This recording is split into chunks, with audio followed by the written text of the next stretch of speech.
Well, hello everybody, welcome back to my channel. I'm Phoenix, and today we're going to continue with some more of the Great Ace Attorney 2 Resolve.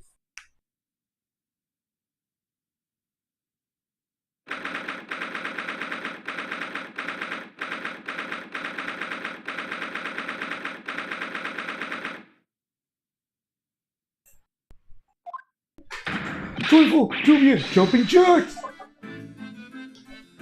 Oh, Mr. Natsume! I'm so pleased for you!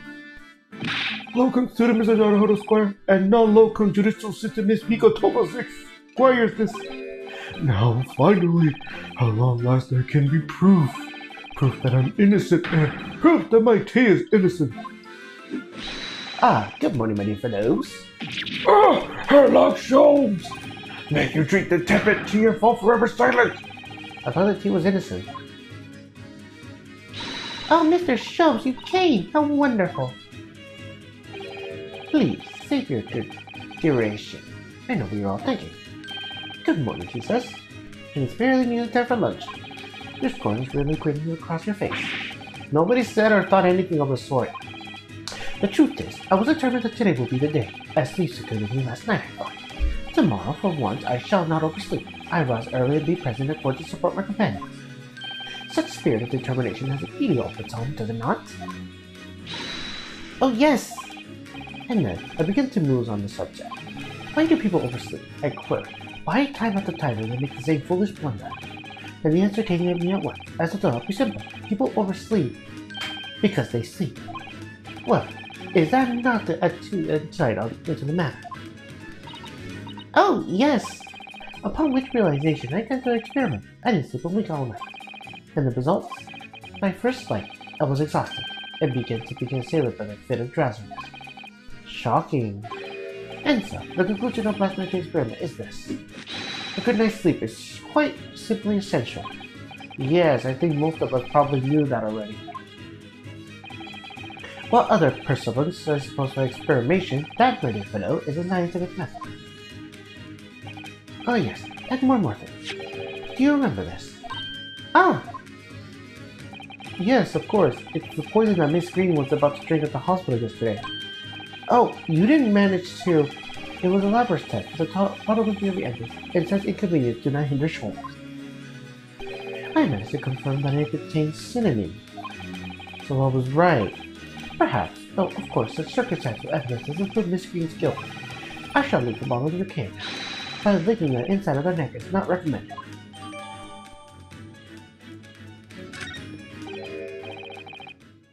Could I have a word? Gregson, how good to you to come. Forget it. Excuse me. Wait a minute, Inspector. I, don't wish to make a nuisance of myself. By the look of your face, I say it's something else you're thinking of making a nuisance of itself. My dear Inspector, please, speak freely. Pretend that I'm not here. Believe me, if I could do that, life would be a whole lot simpler for me. You have the results, Inspector, of the investigation at Mr. Shamspeare's room. Not yet. Shouldn't be long now, though. No, I'm here about something else. That dead convict, actually. Oh, you mean the man from the newspaper article we discovered yesterday at Mr. Shamspeare's room?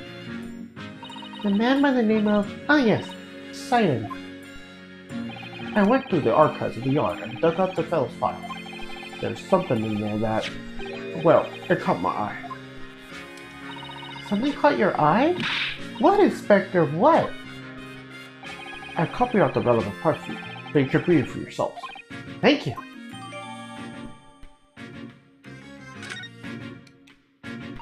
These documents include the details that were in the newspaper cutting we found at Mr. Shamspeare's room. I'll rearrange everything for the court record so we don't have to duplicate information. Why are you giving us a copy of this important file, though? Well, you're the ones who turned up the clue at the first place, aren't you? I'm just making sure things get handled in the proper fashion. Oh, Scotland Yard's workings are so wonderful! Indeed, my dear fellows, and the inspector here has a shining diamond on his crown. A shining diamond in the rough, maybe. Look, I just don't want to be beholden to a lawyer, that's all.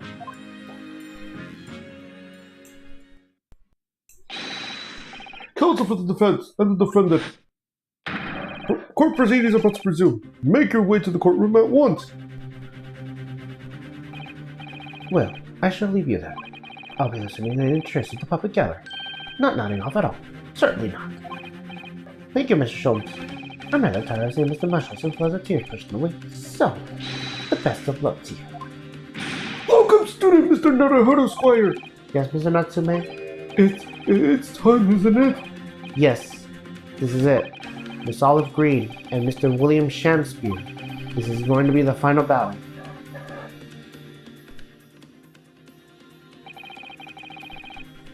I won't really have saved Sozeki-san until I expose the whole truth of everything that's been going on. But it's all coming to the head now. You can do it, Ryunosuke. You have to.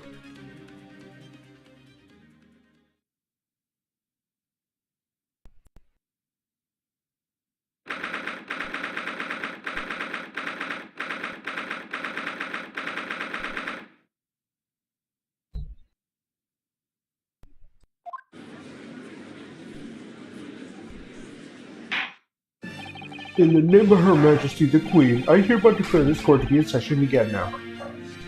Before the recess, we heard the most part of the accusation from the defense, namely that the victim of this case we had heard here only a few days ago is the true perpetrator of this incident. The reckless, rash, and prejudiced judge of wrongdoer, in my opinion, my lord. However, the prosecution is trying to extend any contrary to these amateur newcomers from dubious eastern shores. Thank you for that backhanded consideration. A rather cold assessment from the honorable British prosecutor, I must say. So Lord Van Zeeks, is the new witness present and ready to take a stand? Ready and waiting in the witness's antechamber, my lord. Very well. Bailiff, bring the witnesses in.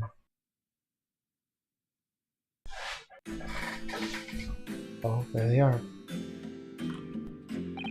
Witnesses, state your names and occupation for the court, please. William Shakespeare, my lead. For non-occupation, I can say only that I be the tragic victim to be pitied. Currently unemployed, in other words. I'm Olive Green. I'm a fledgling artist. Well, no, not a fledgling, really. A hopeless failure who's too weak-spirited to admit she has no real talent, I suppose. Also currently unemployed, in other words. What a culture. Mr. Shakespeare. My lord, I am thy humble servant. I'm afraid that you are no longer mere a victim in this affair.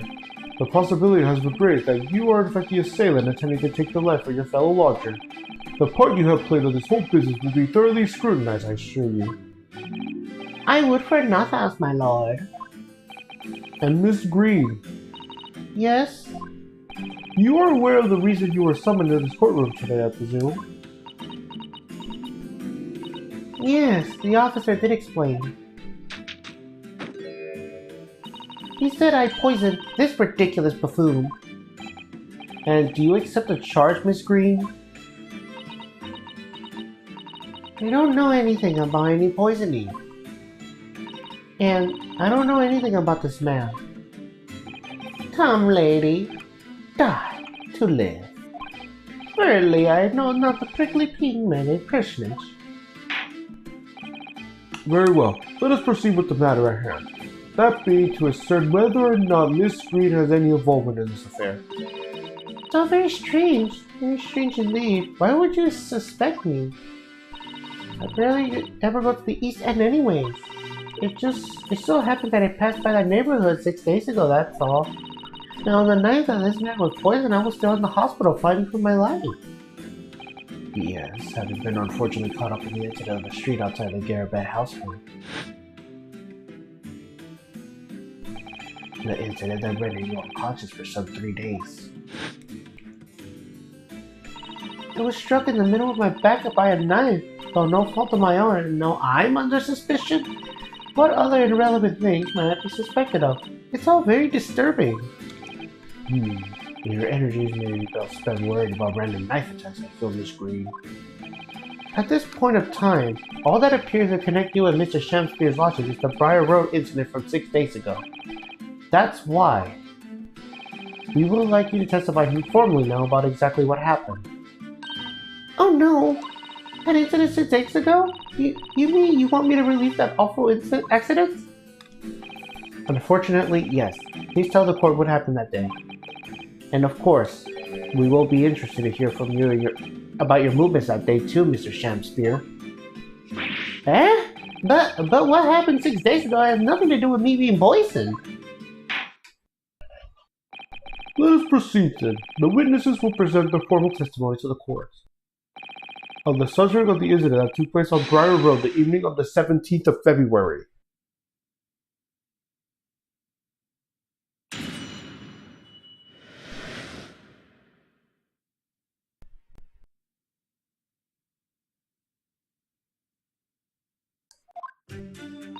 It was 6 days ago at about 5 p.m. I was walking along in the snow when I suddenly stabbed in the back. Coincidentally, it happened to be just outside the house where the man in this case has their laundry. I wasn't determined of the eve of what I shall speak, for I had been sold my supper. I was the first time I'd been in the area. I had a little matter to attend to, that's all. Anyway, I was admitted straight to hospital, so I knew nothing about all this business.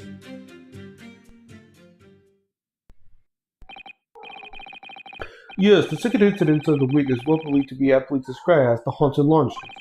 One can only presume this is a most unfortunate coincidence. Meanwhile, you say you were not in your room, Mr. Shakespeare.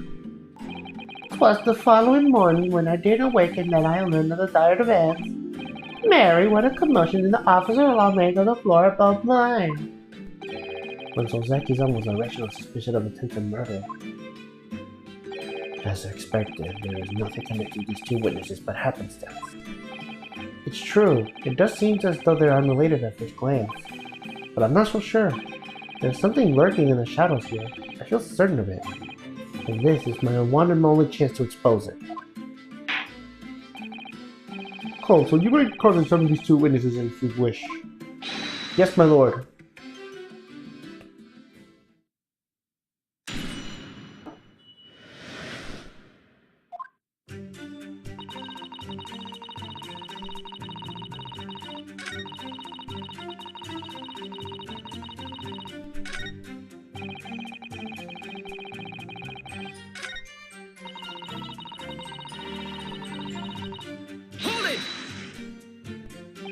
What little matter, Miss Green? Please elaborate. It was nothing really. It's more worth mentioning. If you remember, you mentioned it to us yesterday at the hospital. Ah. It was related to the car you were holding. Miss Green!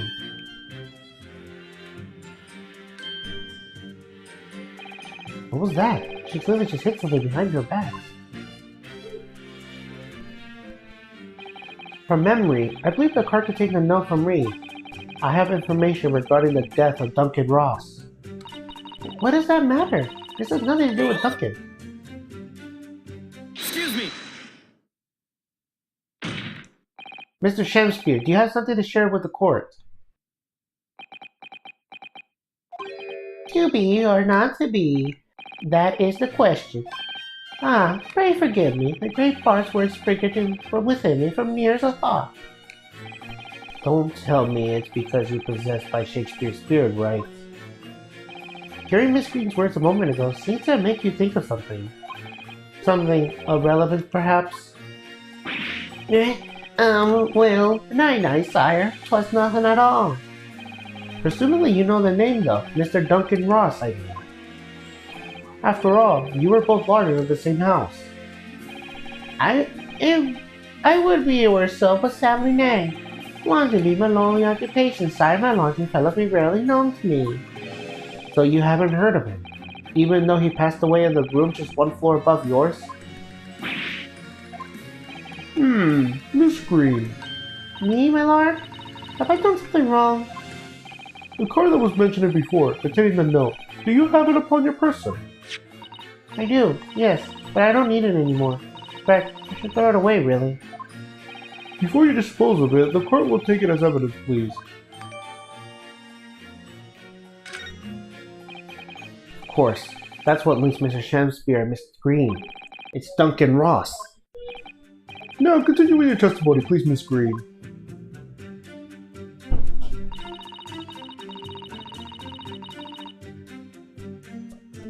Oh, wait a minute.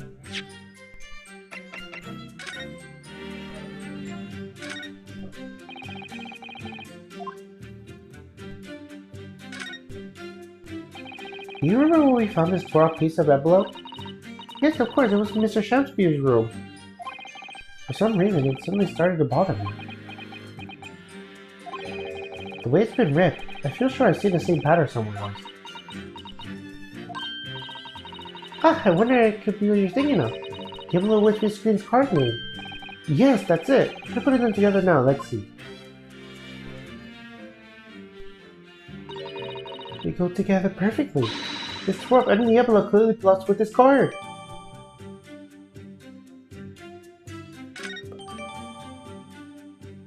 They're both updated now.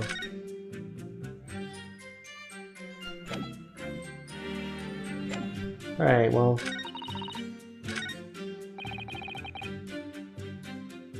Hold it! A tavern, you say? Which one? 'Twas the Slug and Salad where I did tally. 'Tis the tool at the east end. It's a little unexpected, I feel. What do you mean, Lord Manzix? The Slug and Salad offers unusually fine gardening for a local tea at least. None of the styles we would expect for a patron of such a man, and not even a crumb of bread in his room. It's true! The menu lists premium crust of bread and glasses of water in different levels of cloudiness.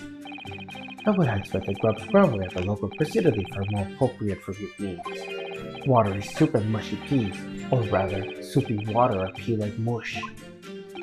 All equally appetizing. I just wanted to try some water in a different pot for once. What's wrong with that? How different can water really be? But perhaps there is a more plausible explanation. A specific reason why he had to go to that particular establishment. Agreed. The fact that on the day of all day he dined at the place he wouldn't normally, it does stand out. But Mr. Shakespeare's own actions at the day of the incident 6 days ago are slightly suspicious. I wonder if we have some evidence that can explain these actions. We actually do. Mr. Shakespeare. Yes, sire? On the day in question, is it not the case that you visited the Slug and Salad at a place you don't normally patronize? For a very particular reason? I don't know what you're talking about. Pray, thou hast some purpose, speak it. Very well. I will present the report with evidence. Evidence that explains why you had to be at the Slug and Salad that day. Namely... Take that! I believe this card reveals the answer. Oh Lord, Miss Green's card me? That's right, my lord. It reads, I have information regarding the death of Duncan Ross. Come to the Slug and Salad at Briar Road at 5 p.m. on the 17th. Don't tell anyone else about this letter or the meeting. It is a matter of utmost importance.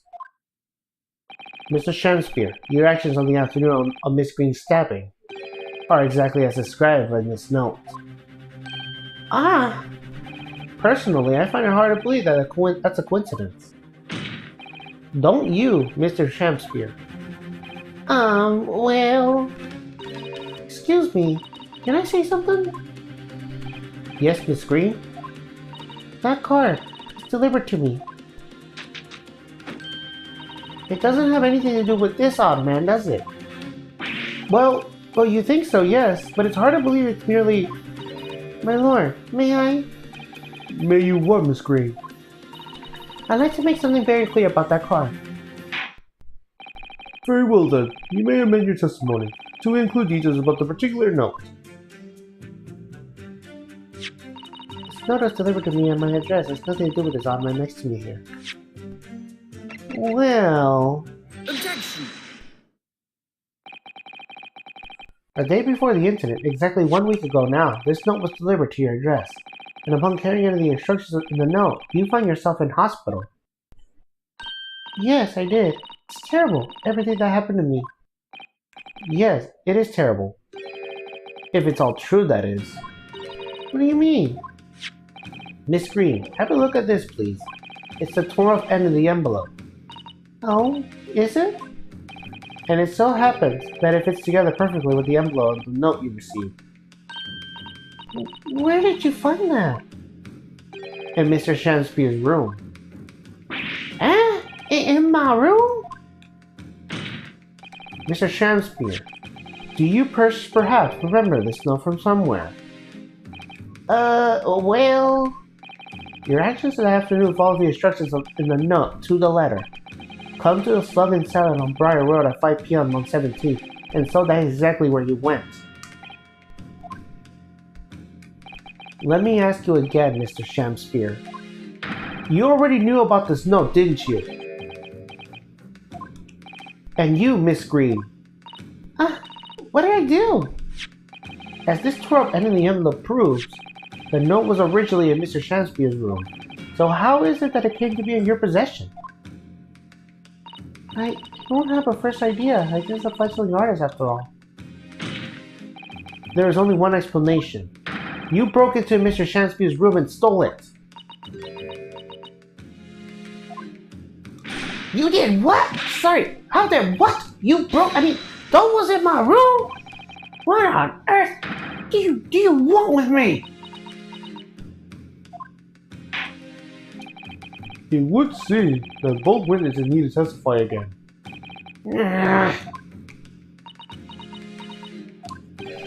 Miss Green? Yes? Whilst you have the court's sympathy, I'm sure, for the suffering you have endured in recent events, anyone found to be giving false testimony in the court of law will be duly punished. Please bear that in mind. Yes, I know. Very well then, witnesses. You will give formal testimony again now. On the subject of the curiosity regarding the note Miss Green claims to have received.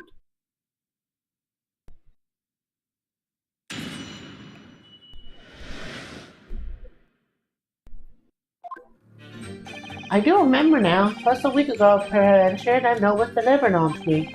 On that night, words were said, and I did carry them along around the slug and cellar, yet nobody came. Therefore, on the evening I shared a company with a Japanese fellow, I did see a note had managed. I don't know what you mean. You think I snuck into this man's room, did you? Why would I? I can't point out the villain here, and it's like torn up piece of the envelope. I don't know anything about it.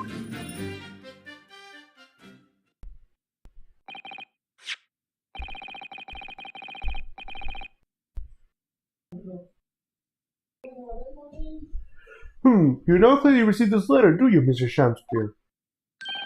Faith, 'twas so, my lord. And I would swear to have it set upon my table my humble lodgings. Yet it is clear to me now that I have returned home from that tavern that night. I had not leave my own. Well, that being the case, young lady, it would appear that your testimony was... A lie? Is that what you think? How unfair of you to think I'm the one lying. I beg your pardon? I'm just a fledgling artist, as I said, and fledgling artists don't lie. That note was delivered to me at my address. Besides, we all know who's the liar around here is. If that's true, Miss Green, how do you explain the facts? This part of the envelope was, without question, found in Mr. Shamspeare's room. I don't see why I should explain. Sorry? I'm a fledgling artist. My job here is to say what happened. That's all. It's your job to get the explanations and the proof. You, the fledgling lawyer. The fledgling will do his best. Evidently, my learned friend's cross-examination of art is our only hope to learning the truth. Well, counsel? I'm ready, my lord. Very well then. The defense will not proceed with the cross-examination of the witnesses. Miss Green clearly did break into Mr. Shamspeare's room, there can be no question of that.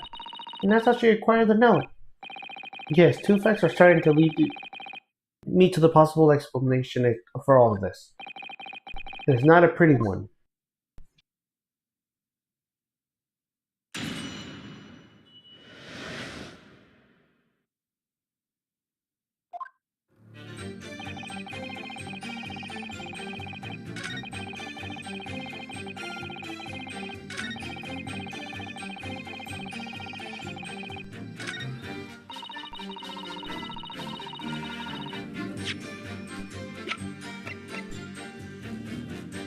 Objection! Yesterday at the hospital, we saw you with this bottle, and though the contents spilled during the course of our meeting, the small quantity remained.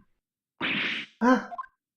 According to the defense's independent analysis, Mr. Sholmes' chemistry stat, the liquid that was still in the bottle has identified as cinnamon. What? Cinnamon? The very same poison that affected Mr. Shanspeare. Ah! Miss Green, you broke into this man's lodgings for one reason, and one reason alone. To cover the end of the pipe that feeds the gaslight to Mr. Shanspeare's room with poison. Can this be? You broke into my room to... It may seem incredible to the court, but from the remaining clues, there is only one logical conclusion that we can reach. The person who intended to take Mr. Shanspeare's life with this poison was you, Miss Olive Green. Oh dear, oh dear, oh dearie. Whee! Oh Lord.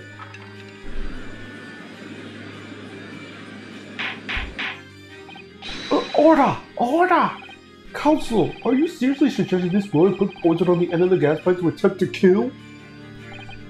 Yes, my lord. There's no other way to explain the facts. But if Miss Green did indeed touch the dubious trap 6 days ago, and the victim had put his mouth in that pipe the very same evening as expected, the attempted murder would have happened 6 days ago, surely. Well, it's a very good point. Perhaps not, my lord. I beg your pardon? There was a significant police presence in the area that encountered the incident on Briar Road. Local residents are being interviewed throughout the night as part of the ongoing inquiry. A circumspect criminal would likely have chosen not to carry out any wrongdoings at the time. Lord Franziques? And of course, the following morning there was more activity at Mr. Shanspeare's address. More activity? Oh, yes! You mean his fellow lodger, Mr. Natsume, being arrested on suspicion of murder? That's right. And as the defense has already proposed, Mr. Shanspeare was meddling with a gas in the pipe that very sinister reasons himself, to cause the gas to open Mr. Natsume's room to go out, thereby asphyxiating the occupant. But once Mr. Natsume has been arrested, his room is under constant surveillance by the police. In the circumstances, Mr. Shanspeare has no reason to blow air into the gas pipe. His intended victim being the prison cell. With the need to tamper with the gas room with the poison of the pipe lay dormant. And then 3 days ago now, the situation changed again.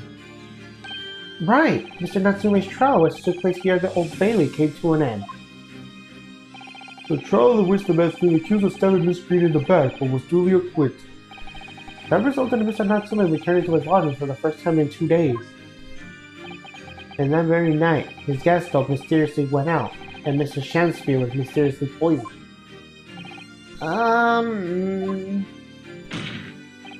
In conclusion, the poison that was present on the mouth of the gas pipe had been put there in the victim's room some 4 days earlier. Mary!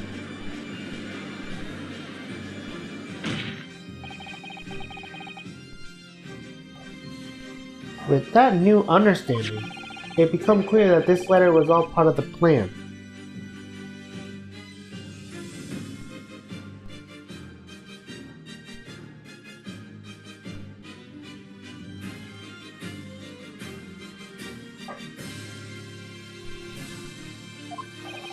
What plan?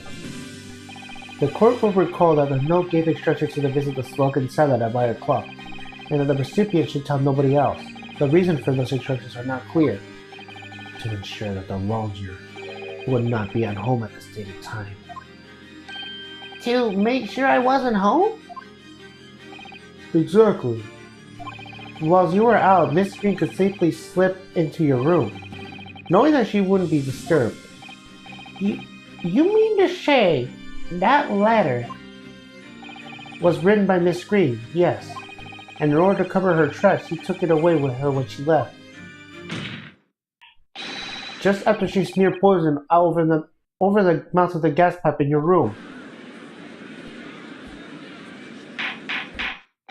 Order! Order! What do you have to say for yourself, witness? Just who are you? Why are you trying to kill me? Miss Green's motive should be obvious. It's all tied up with someone whose name we heard several times already during the course of this trial. So, that's what's behind all this. You will share your apparent understanding with the court, please, counsel. Which person is behind this woman's motive for the attack on the victim's life? It's Duncan Ross. Take that! Duncan Ross. That's right. Before the defendant, Mr. Natsume, took up residence with the lodging of Mr. Gerbeck, someone else was renting the room, Mr. Duncan Ross. I knew I heard that name somewhere else. It was all over the papers a month ago, when the man died of strange circumstances at the haunted lodgings. That does ring a vague. Oh, of course, yes, I remember now. The young man they claimed was strangled by the convent's curse or some such. Sadly, my lord, it wasn't a curse of any kind, nor was it an accident. The man died as a result of Mr. Shanspeare's blowing into the gas pipe, causing gas to leak in his room. It was murder, plain and simple.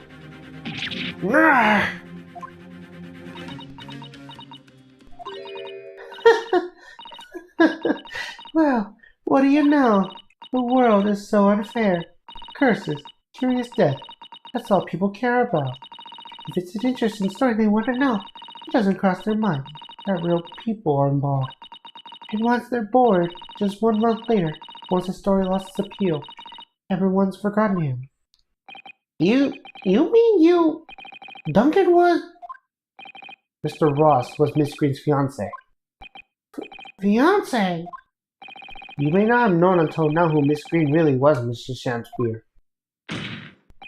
But she'd known exactly who you are all along, because you're her sworn enemy, the murderer who took a life from the man she was to marry. Marry? Miss Green, is it not the case that in order to exact revenge on Mr. Shakespeare, you smeared poison over the end of the gas pipe?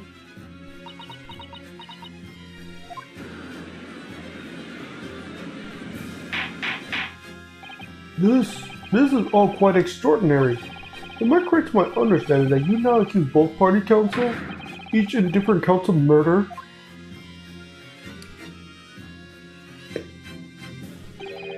Yes, my lord. That's correct. Objection! Inhaling so deeply, it appeared that my fledgling learned friend has taken to a lungful of dubious gas that's causing his judgment to be clouded. What?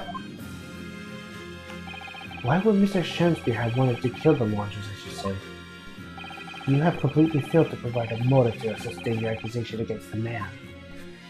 Yes, that's right, Mr. Reaper, my liege. I have been slighted. 'Tis lies, all lies. I deny every instance. And you have to forgive me, Mr. Naruhodo, sir. But I don't intend to admit to anything either. Miss Green. I'm sure you'll think of I'm being very rude, but I'm not going to send to the gallows for the life of this scoundrel. Objection! But you broke into the man's room. If you didn't do it for smear poison on his pipe, what was your reason? I thought I had to look around, that's all. Sorry? You're right. I suspected him. So I thought perhaps I might find some evidence of something in his room. Evidence that it was him who took Duncan's life. Oh, villainy, oh, tyranny, oh, runaway old woman. But in any case, whenever I leave my room, I do turn the key in the lock.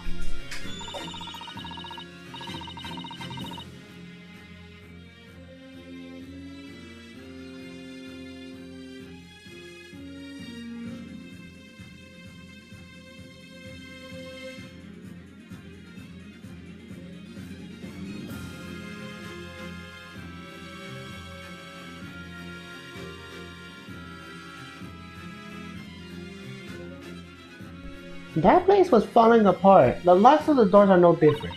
Duncan showed me once how to unlock the door with some turnips and a piece of wire. Oh awfulness, oh idleness, oh tyranny, oh profanity, a woman. We will consider your trespassing on some future occasion, but for now, tell the court what you found. What evidence you searched for, Phil? Well, I spotted the note that I stepped when lying on the floor. When I went to pick it up, I noticed something. One of the floorboards was loose, and underneath it I discovered a secret hiding place. Eh? Yes, we also discovered a hiding place. Inside we found a newspaper cutting, a photograph, and an empty tin box. Ah, yes, well the thing is, when I found it, the box wasn't empty. What? There was something in it? Yes. This rather nice key. Ah! What are you doing with that? What the? Every ounce of color has drained from his face. Give it here! Give it to me now! It's mine! I inherited it! What was that, witness? What did you say? You inherited it? No, What's all this about? You inherited that key? It was obviously important to you since you gone to such lengths to hide it. So I took it. I don't know what it's for, but you took something precious from me, so I took something precious from you. But what if it means you can't open something now? I don't care. Give it back this minute! Give it to me! Calm yourself, witness. If Mr. Shamsbury had tried him and he succeeded to take the life of 2 loungers now. Yet, his motive for doing so is the key to everything that's happened. It's true that there appears to be no motive to support the accusations against Mr. Shamsbury. But considering everything we now know now, I think there's actually something I could explain. What? I need to recall every piece of evidence at our disposal, everything we've seen and heard. Because I'm sure I just caught a glimpse of the link that runs through these old events. In that case, counsel, I must demand that you present evidence to the court in support of your claim. What was it that you think you can explain as the motivation to Mr. Shamsbury's alleged claims?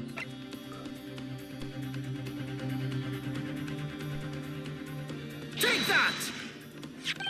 That's an official police report, is it not? The Sidon case?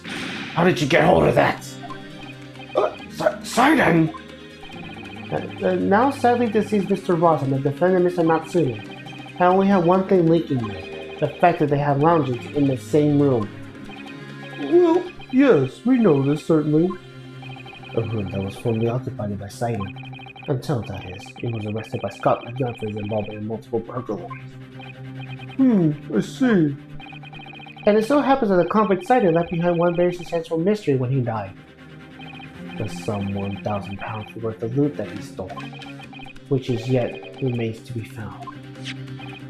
Oh, yes, of course. It's coming back to me now. It's written in his file here. £1,000 lost en route to hell. That was how the paper summed it up. It appears that one particular fellow inmate was in the combat in his final moment. Not heard to mention Sidon entrusting that inmate with the most closely guarded secret, the location of the stolen loot, and perhaps a key to unlock whatever container the value was in. You mean this key is... Mr. Shamsbury, it was you, wasn't it? You were the capital offender's side when he died, were you not? What are you talking about? This is a false charge, I tell you, a false charge. The name of the inmate who was with Sidon in his death isn't noted in his file, but a simple telegram in the prison where he died should quickly tell us how false this charge really is. Ugh. But even if that's true, why would this man be so intent on killing every subsequent occupant of the court's common laundry? There's only one explanation for that, my lord. It was in that very room that Sidon hid his loot.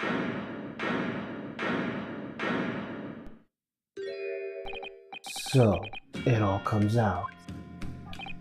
Yes, and having established that, all of Mr. Shamsbury's subsequent actions start to make perfect sense. When he was let out of prison following Sidon's death, he made immediately for Mr. Garrett's lodges in the hope of renting Sidon's old room. However, the retired argument was unable to offer the accommodation of his choice.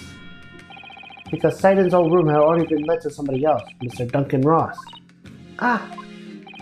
Which is why Mr. Shamsbury subsequently deceived his gas-based plot to kill the occupant of the room. And when he was successful, he presumably attempted to acquire it while switching into a newly vacant room. However, a certain jittery someone had beaten him to it. Mr. Soseki Natsume, a defendant of his case no less. So you decided to use the ploy with the gas again, didn't you, Mr. Shakespeare? This time to oust Mr. Natsume. All for one simple and accurate reason. To get your hands on the 1,000 pounds of loot left behind by the dead convict.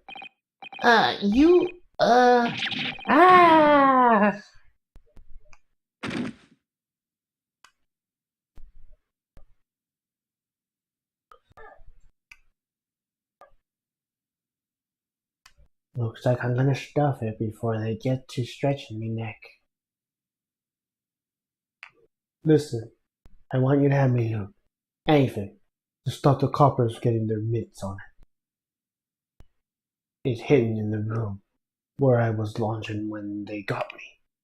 Here, this is the key to it. Take it.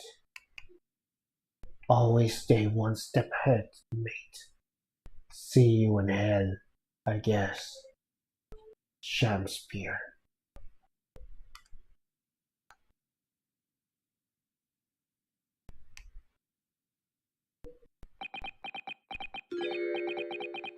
Mine. What did you just say? It's mine. That loot is mine.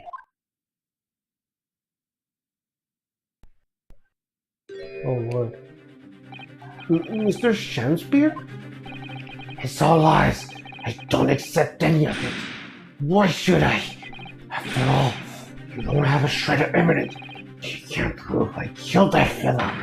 Full truth and the victim here, remember? Isn't that right, ladies and gentlemen? If I don't admit to it, there's nothing you can do. You can't arrest me for the time being anyway. Rarely you can arrest a vacant, can't you? Isn't that right, ladies and gentlemen? I'm so close, I should need a few more hours. I swore to myself that I'd get my hands on it. And I can almost taste it now. Do you really think I just give up? There's no question in my mind now. This man is guilty through and through. But he seems utterly intoxicated with the idea of the loot. I'm afraid that however hard you press him, you'll never mention what he's done, Mr. Naruto. There is a way. Pardon? There's one way I can finish him. No! He's already committed the most heinous crimes to get his hands on that loot. Which means all you need to do is find it first. A fine plan. Were it for not for the fact that the police thoroughly searched the room following the death of Mr. Ross. If it's there after all, it may be very well hidden indeed. Without conclusive evidence, I certainly cannot rule. If only there was some way we could find the comments loot quickly. This is the final piece of this complex puzzle. I think we might have it in our possession already. Or rather, we may well have something that can help us where the loot is hidden.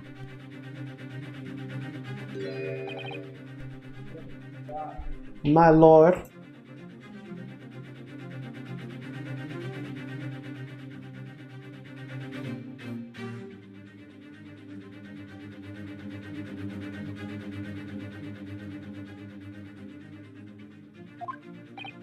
Yes, Counsel?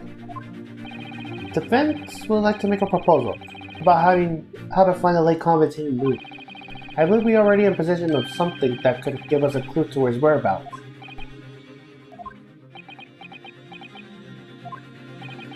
It's our last chance, so it has to be worth a gamble. Besides, we used the same technique once already, and it definitely paid off then. Very well then, Counsel. Let the court hear your idea. What do you propose we can use to locate the loot, to locate the hidden piece of the deceased convict's hull?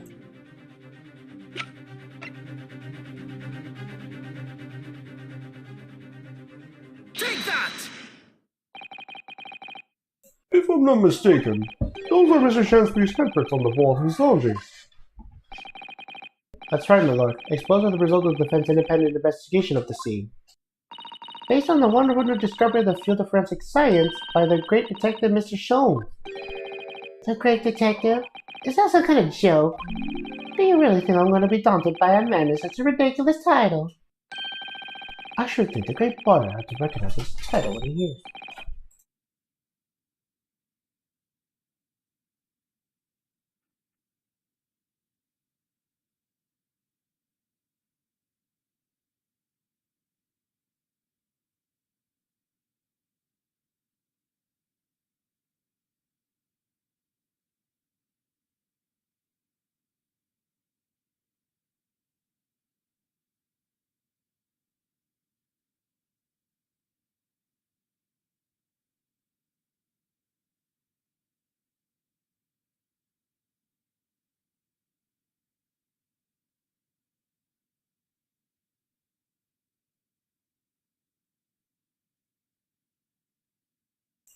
I should think the great barber to recognize such a title when he hears what Mr. Shakespeare. Perhaps we ought to complete for the honor of the most ridiculous title. Ah! 'Tis Sherlock Holmes himself! What are you doing here, great detective? My bad. Your usual haunts in the filthy faction of the capital, are they not? Ah, Mr. Reaper, it's been too long, and I see your complexion has worsened since we last met. Mr. Sholmes? He does know Lord Ransic's then, well enough to say something like that in any case. Mr. Sholmes, though you may be inherited by the great detective of the population at large, that does not give you the right to come and go to my court when you see fit. If I may, my lord, Mr. Sholmes' newly developed scientific method has helped us uncover vital clues in this case already. Clues, you say? I call them skin prints, my lord. My method identifies every location of the individual under scrutiny. It's the method in which we were able to ascertain this gentleman's gaslight activity. Nah! We only a small example of something the individual has previously tested making indicator solution. In your case, sir, I use a teacup you have been holding. Elementary. So now, Mr. Naruto. Yes? What am I to use as a sample to the indicator solution this time? Thank you for offering to help, Mr. Sholmes. When the convict was arrested, he was living in what is now Mr. Sozeki-san's room.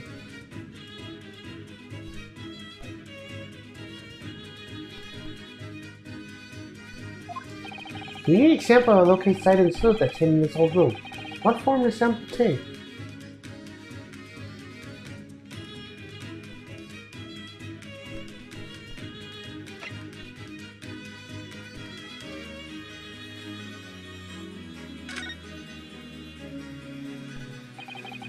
We will use something of sight in order to create an indicator solution to find his loot. It's something that combat own happens to be in the possession of somebody listening to the court record. Upon my word, Mr. Naruto, your powers of reasoning appear to be on top. So, what's particular person you have in mind? From whom we could attain the possession of the light combat sight to create an indicator solution? Actually, first off, the answer is olive green, but there is a trophy to do this. Take that! And what, pray, does that person possess that could be a part of his purpose? Let's hear your new and improved powers of reasoning and work, my dear fellow.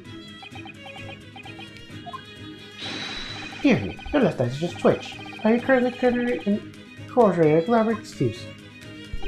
Not some clever Japanese joke about the wet noodle, I hope.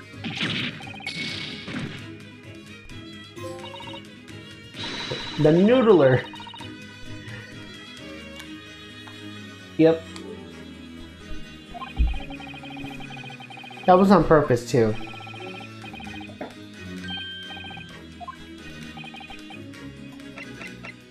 Take that!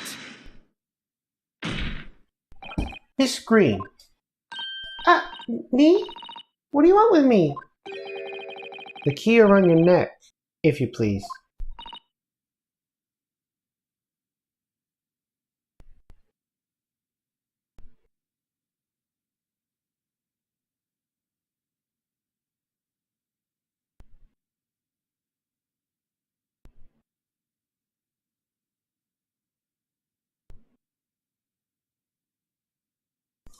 Sorry?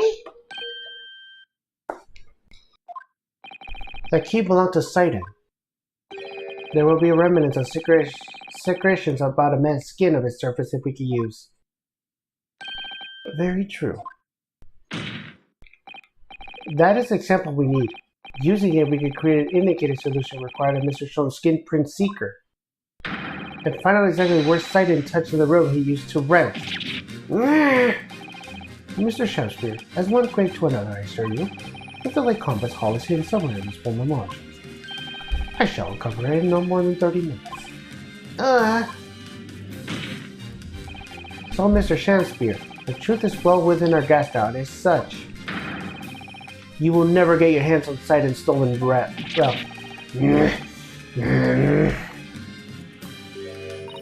In that case, I'll gladly let Mr. Sholmes take this key. No! Give the key to me! The detective shouldn't have it! It's over, Mr. Shakespeare. No! No! You're out of options now. There's only one thing left for you to do. Admit your guilt. Whoa! Oh, shameful fear! Despair! Be thy name! Damn.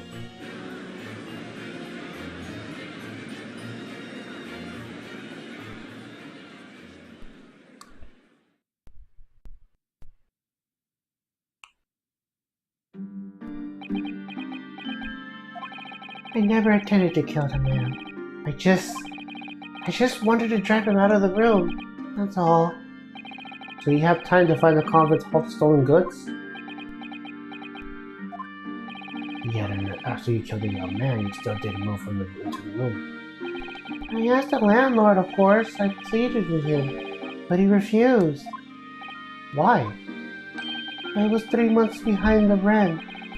For one thing, Mr. Gerbet really has a lot to put up with. And he had the gas repair work done immediately afterwards, putting the room out of the action for a while. And then this Japanese man swooped in just the right moment to sign a new lease. Poor Mr. Natsume, what unfortunate timing. And then 5 days ago, after the incident on Briar Road, when the Japanese fellow got himself arrested, I thought I finally had my chance, but it wasn't to be. No, the scene was sealed up and guarded by the police night and day. And if I remember rightly, Mr. Scholl spent the whole day in there reading books. He couldn't even enter the room, let alone search for the loot.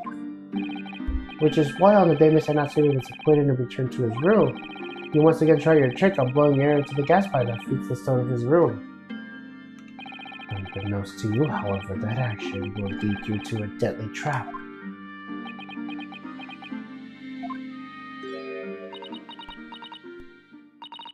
William Shakespeare. How does it go? To be or not to be, that is the question. From Shakespeare's Hamlet, Act 3, Scene 1. Well, let me tell you, in your case, it's not to be. That is the answer. You deserve to die for what you've done.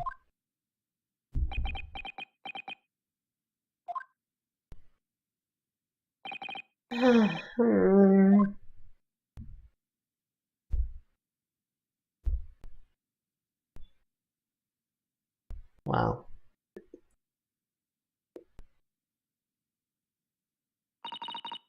At first, I really did think it was just a terrible accident. I'll never forget our conversation the night before Duncan died.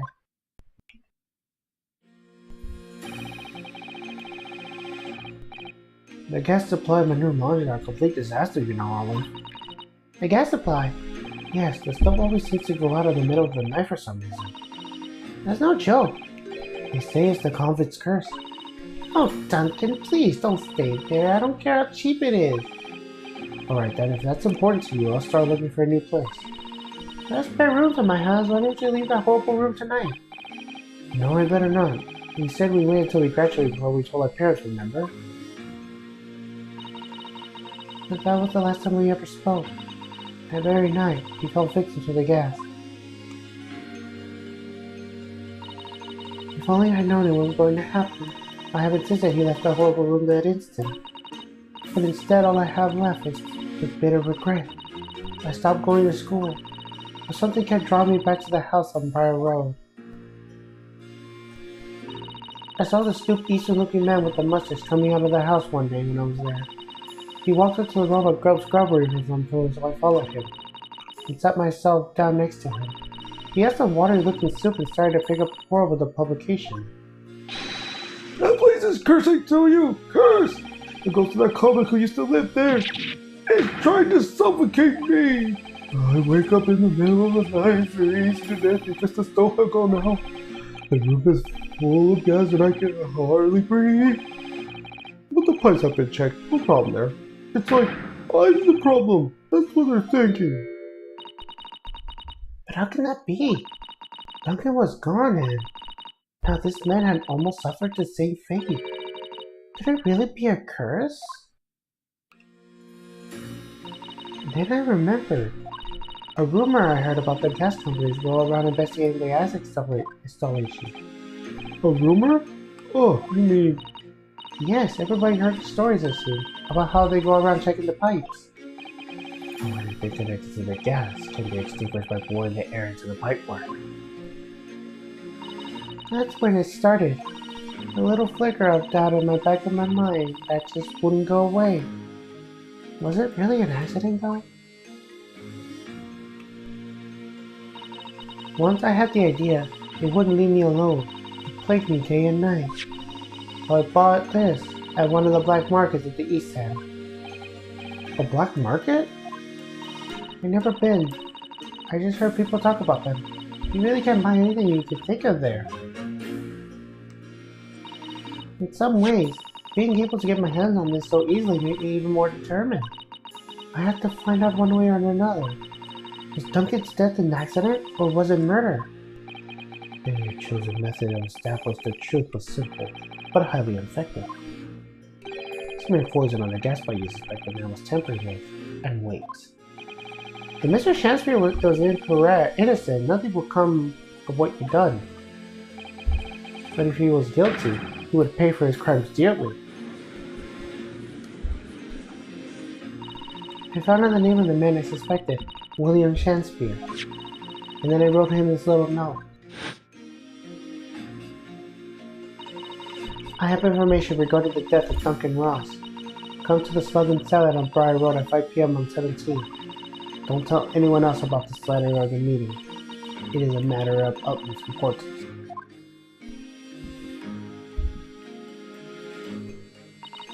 If he'd done it, I knew he would worry him enough so he'll be sure to go.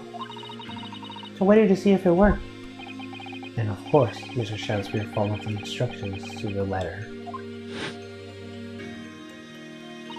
I worked out where the gas pipe was straight away, but smeared a good amount of the poison I bought all over the mouth of the pipe.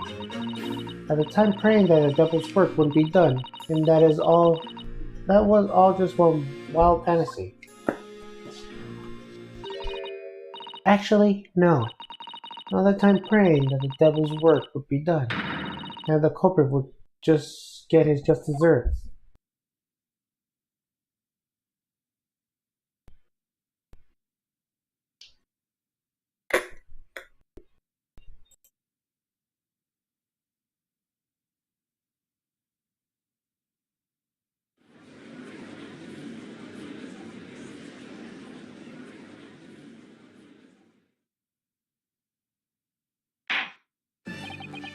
3 days ago, when you were first stood at the dock before me, this whole affair seemed relatively straightforward.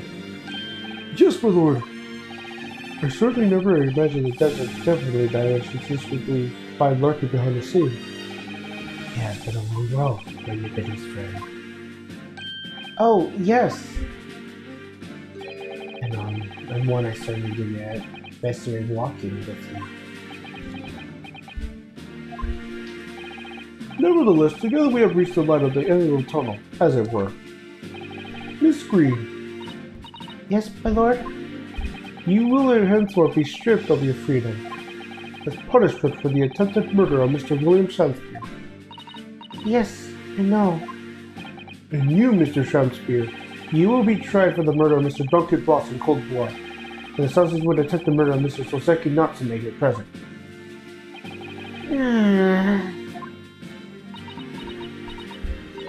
Mr. Naruhodo? Yes? Yesterday, at the hospital, when you and your friend stopped me from ending your life by drinking what was left of the poison bottle? I wasn't myself. I can't even really remember what was going through my mind. To be or not to be, I suppose. That's the question that's so hard to answer, it seems. Well, personally, I'm glad of you being here, Miss Green.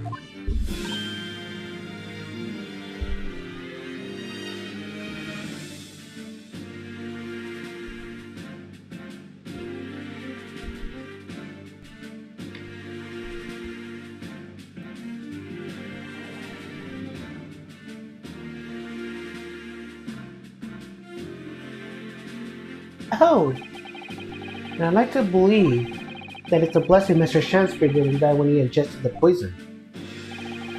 For your sake, at the very least.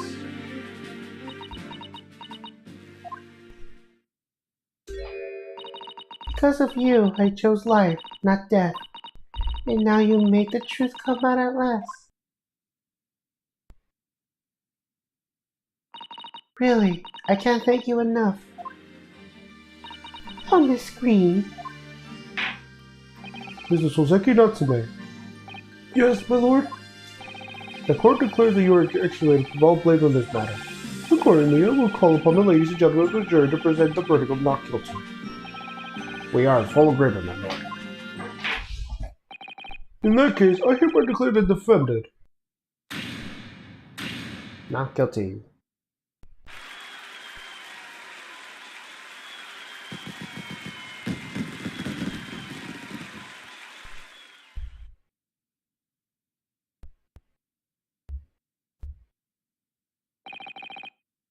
Court is adjourned.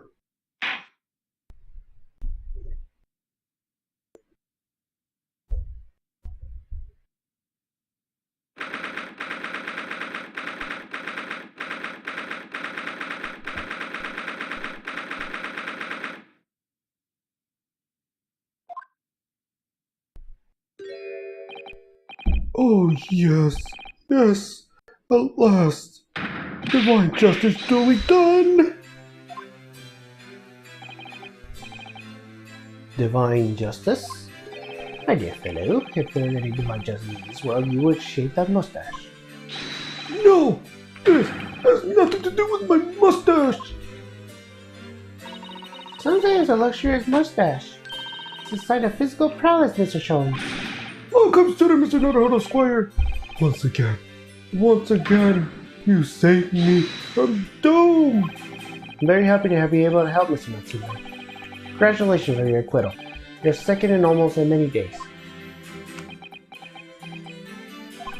I was first acquitted with indeed affection to English literature whilst in my great homeland empire.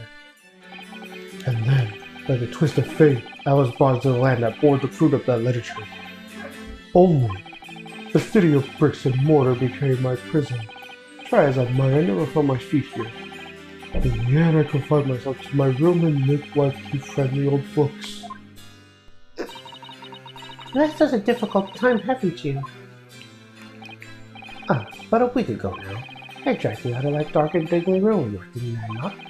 You did. And I've seen more in the lights of this sweet day, and now I have it on my use to date. And for the first time, I shall have begun to see the true face of the English so far has been hiding behind a wall of fog. My dear fellow, there is nothing special about the true face of the English as you thought. Wheresoever one goes in the world, humans are humans. There are few genuine differences. Yes, I think you're right. I finally started to see that, and I've come to understand something. I worked out why I was attracted to English literature in the first place. It made me see that whatever our nationality, we humans are all the same hopes and fears. We're all just doing our best to live. Well said. I've come to feel the same way. I made a decision to I'm going to cut short my study tour here and return to Japan. What? Just when we become friends here in England. What a terrible shade. Oh, I know, it does touch by my heartstrings, it really does. But I decided I'd like to take everything I learned here in Britain and write something on my own. A novel of sorts, I suppose. Oh my! Did we create your own literature, Mr. Natsume? Oh, wonderful. Oh, well, no, I mean, I wouldn't presume to call it literature. Why not? When that is precisely the definition, Mr. Mustache. I suppose you're right, yes. It will in a way be literature. But as of now, all I know is that I like to try my hand on writing. I have no delusions of grandeur. I, for one, will love to read your work. Well, all things considered, it may be for the best.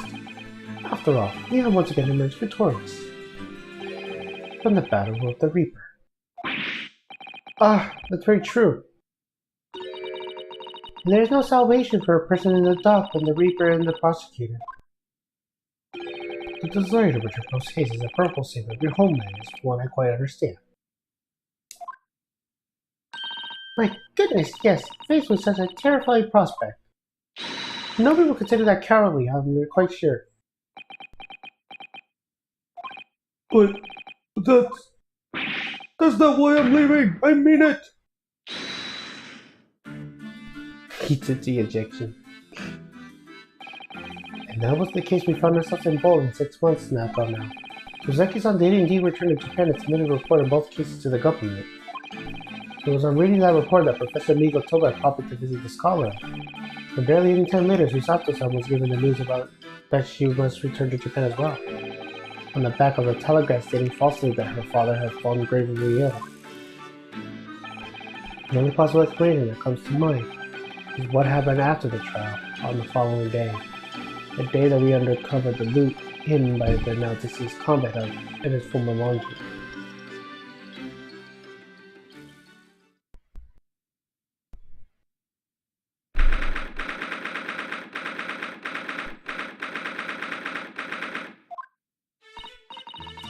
Oh, well done, Mr. Sholmes. That's simply marvelous of you. To uncover the secret hiding place in just one day. Wasn't it supposed to take 30 minutes? As I believe I told you, my dear fellow, skin prints are extremely useful in such situations. Wouldn't you agree, Gregson?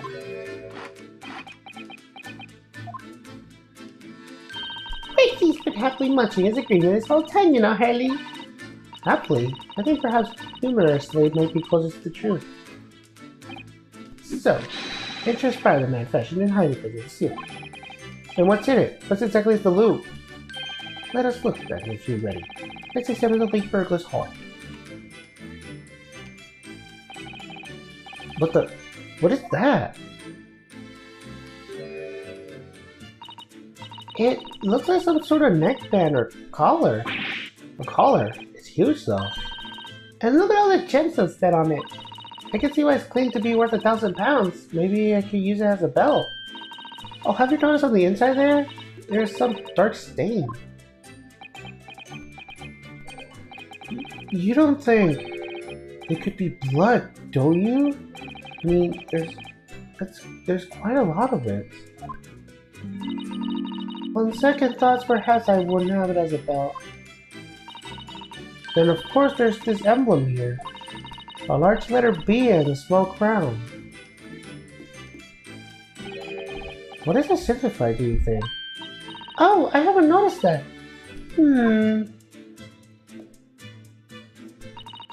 I feel as though I've seen that emblem somewhere before, you know? Where could it have been? That's enough of that, I think. What? What's the matter with Mr. Sholmes? All the color has drained from his face. Well, Inspector, I believe you ought to be taking this, oughtn't you? It could be valuable evidence, after all. It must be kept safely on the lock and key. Ah, yes. Get your grubby hands off of that lot and hand it over, now!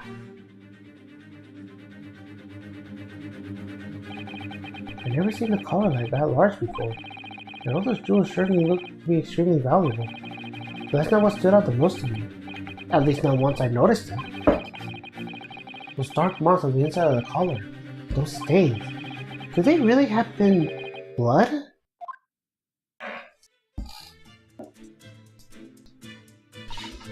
Well, that was a funny case, wasn't it? But it's all buttoned up now. And you look very pleased, Iris. I am, because I was starting to wonder what I could use as the basis for this one story in the magazine. But this case will be perfect. It's been so fascinating. You're talking about the latest installment of the Adventures of Sherlock Holmes, I presume?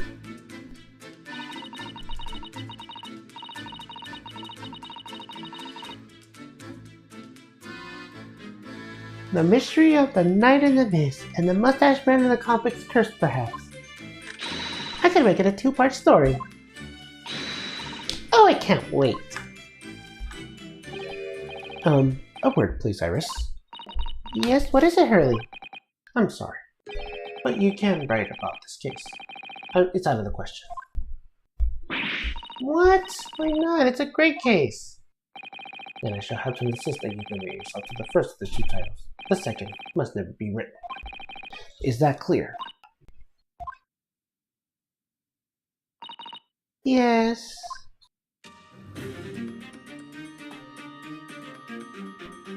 And so it was that the second of Souseki-san's cases became buried in obscurity. Now, looking back, I feel I understand. I can see why Mr. Sholmes forbade Iris from publishing the story. It would take a little longer before I saw the link between everything that had happened and would happen. For it wasn't until 2 months after the arrival of Susato-san's letter that events began to unfurl again, with an incident that took place at the very heart of the eagerly awaited Great Exhibition of London.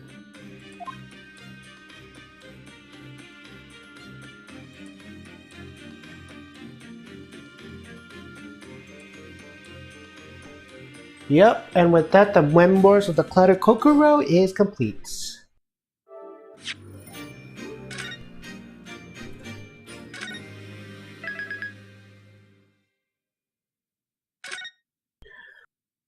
But we're actually not going to end the stream because it's still pretty early. So we are definitely going to start episode 3, The Return of the Great Departed Soul.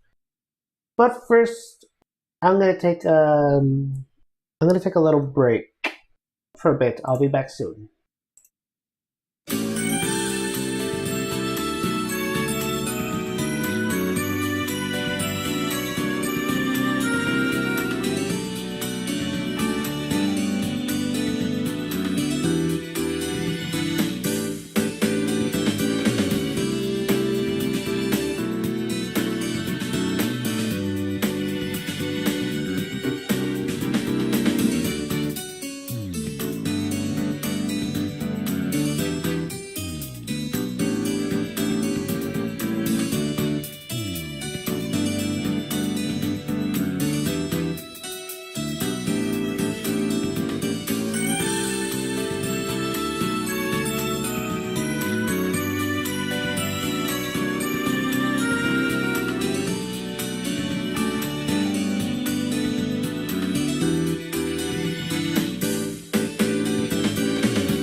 Okay, we are back, and now we're going to begin episode 3, The Return of the Great Departed Soul.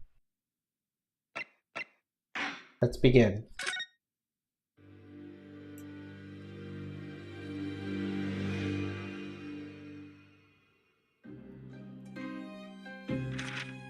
The grand end of the century Great Exhibition of London.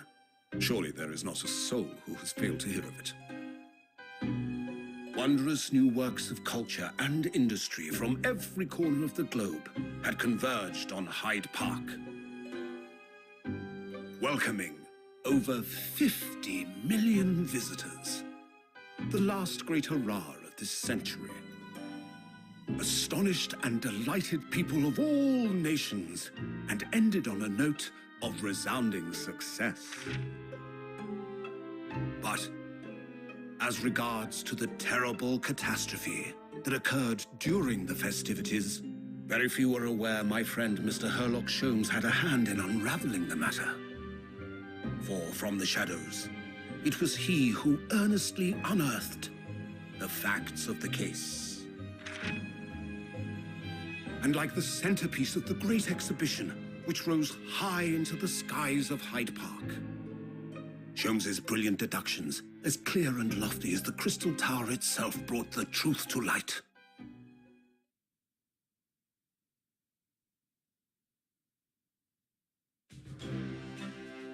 We're here at the showground of the Great Exhibition, which is absolutely packed with people.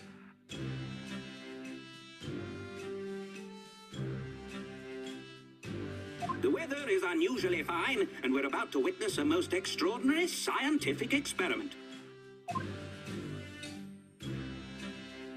Ladies and gentlemen, the 20th century will see steam engines and electrical power dominate the world. Horse-drawn carts will give way to the motor car.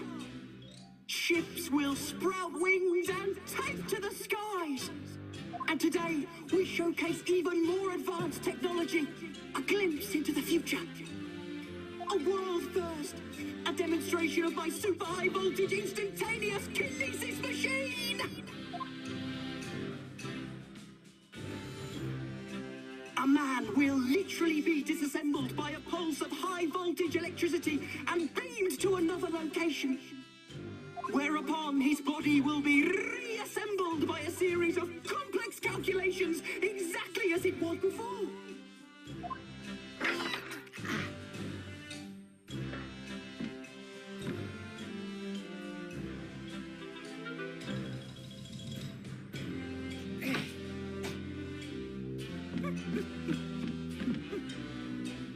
In but a few moments from now, this gentleman will, in the blink of an eye, complete an incredible journey through the air. To arrive an instant later on the Crystal Tower behind you! This one! Yes!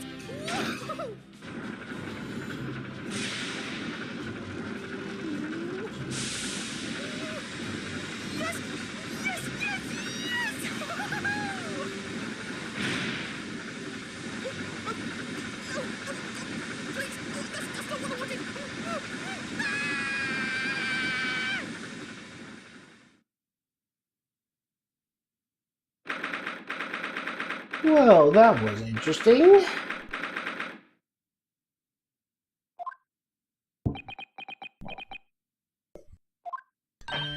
Bruno, are you listening? Oh, sorry, what was that, Iris? What's the matter with you? You've been miles away all morning. Didn't you like what I cooked for breakfast?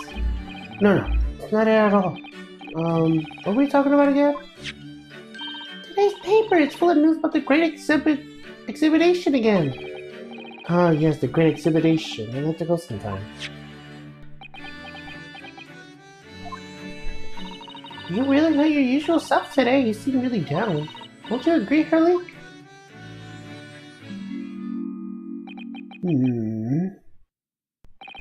Did you say something, Iris? Oh gosh, are you more down?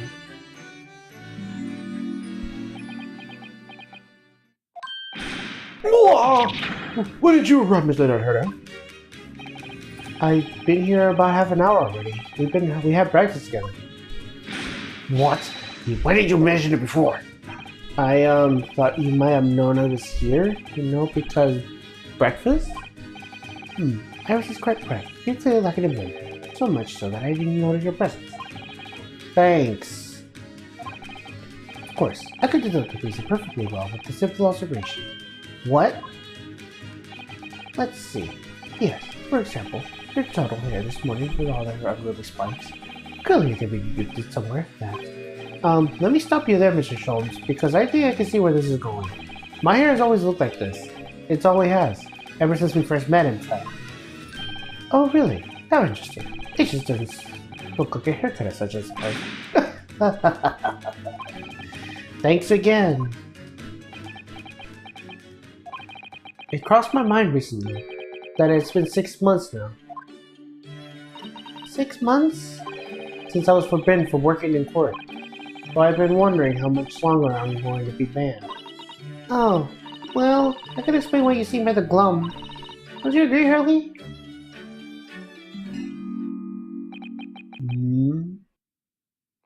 Did you say something, Iris? Back to moping.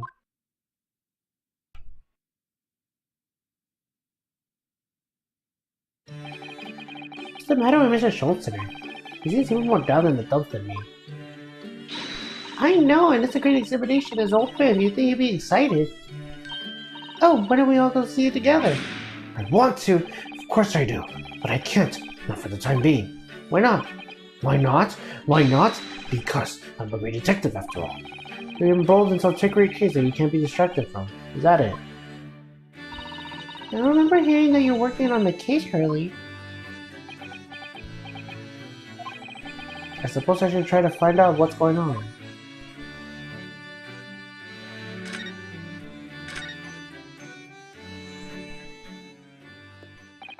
Half a year ago now, I took on the defense of the young girl that trial heard in Old Bailey. What at first seemed to be a simple case of murder that took place in a London pawnbrokery turned out to be one part of the much more far-reaching plot that involved the British government. During the course of the trial, it was found that I made an unavoidable yet at the same time unforgettable mistake. Words failed me. The situation is utterly deplorable. Mr. Naruhodo. Yes, my lord? I will decide upon your fate following the conclusion of this trial. Of course, my lord. In the end, I had my rights to represent people in court revoked. I was told I had to spend my time in research and study, so that's what I've been doing. You have, haven't you, Bruno? Reading all those big fat tomes about British law up in your room and notes about Sholmes' whole case. Very nice special pots of tea fetching my daily bread for me. You become something of a man servant around here. Back for the silverware, yes, Master Naruhodo. Well, I'm thinking of going to ask my powers that be to reconsider. Specifically Lord Strongheart at the British Supreme Court on Whitehall. Lord Strongheart? Ah, the life of Lord Chief Justice? Not my favorite fellow. He's not mine either, and he's the man I have to talk to. He's the only one that could grant permission for me to start working in the courts again. I came to Britain to become the best lawyer I could. And I can't do that just sitting around here. The whole London has been swept out of this great exhibition, hasn't it? The most advanced science, the most modern technology, the finest work of art and feats of engineering. For the next 6 months, our capital will be showcasing these things, and the world will be watching. Oh, do you know what I like to do? I like to look down on London on one of those lovely balloons. Look down on? Do you mean those things fly? Yes, of course, they fly high in the sky, don't even have wings to do it. All you need is hot air. But how? How does hot air have anything to do with flying? It makes no sense. I can't understand it at all. It's true of a lot of new scientific discoveries. Most people can't understand them at first. But in 100 years' time, all these things will just be a common knowledge. I suppose they might be? Mind you, some of the science being demonstrated seems very questionable. Something went wrong on the open experimentation stage yesterday, apparently. There was a huge explosion. Still, I wish I was seeing it, though. I'd like to see how bad some of the scam experiments they really are. Says the innocent 10-year-old girl. See here, every page of this paper carries some article or others about the great exhibition. But the brighter things shine, the darker the shadows that are cast behind them. Personally, I find myself drawn to the darkness, to the impenetrable and the proper atmosphere.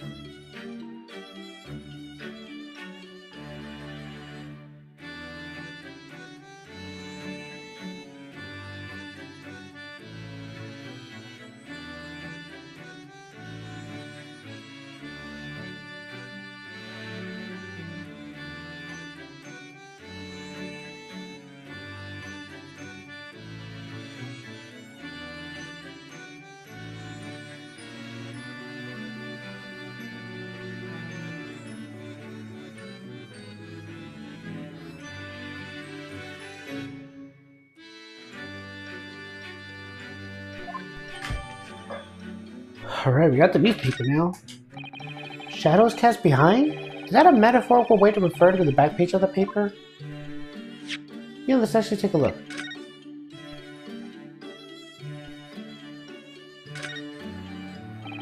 So many glowing reports about the Great Exhibition, everything that's going on there. Other than this rather gloomy looking one, that is. Wait, what? What's the matter, Bruno? The Reaper attacked. That's Lord Van Zeeks. This must be what Mr. Schultz was talking about. Does he know any more, I wonder?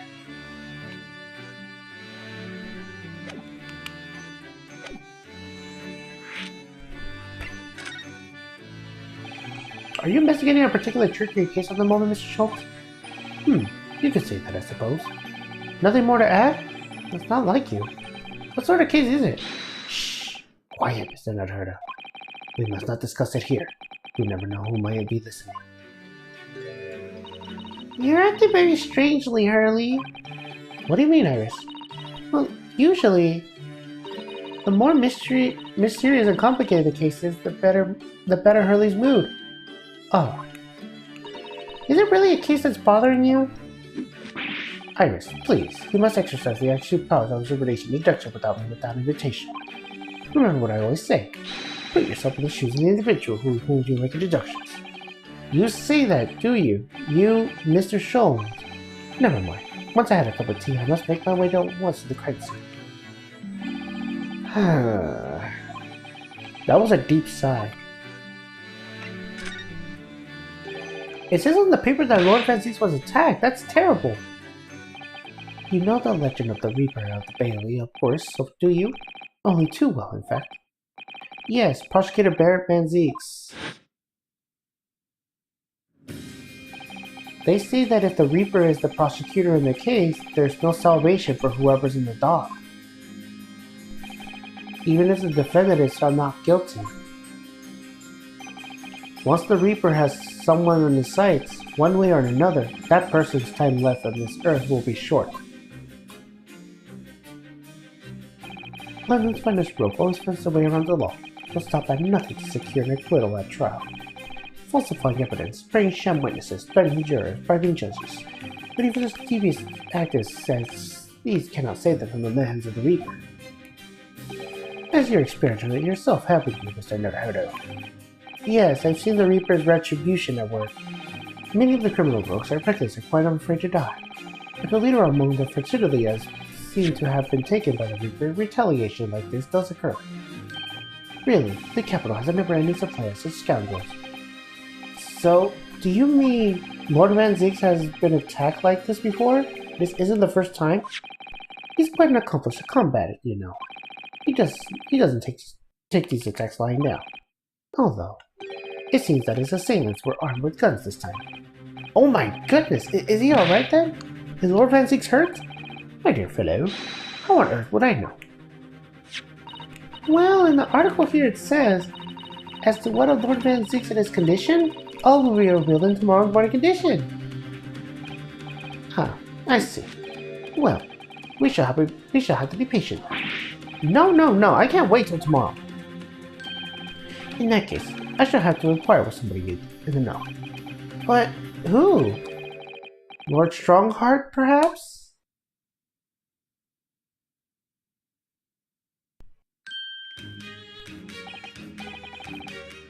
Well, I must be leaving now. Yes, understood. See you later, Mr. Jones. Ah, you really are a shameless liar sometimes, my dear fellow. What? You seek to put me on my guard and follow me, don't you? Well, you would be wasting your time. A thought hadn't crossed my mind, but now I'm wondering where you're going. Well then, see you later indeed.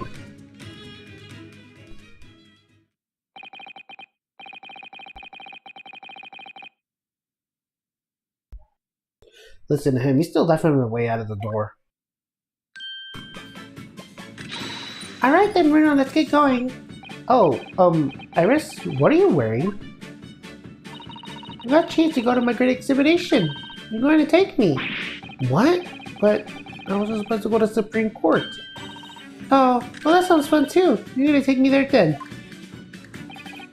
Alright, fine. Just lower that weapon, would you? Of course, after the Supreme Court, then we'll go to see the great exhibition.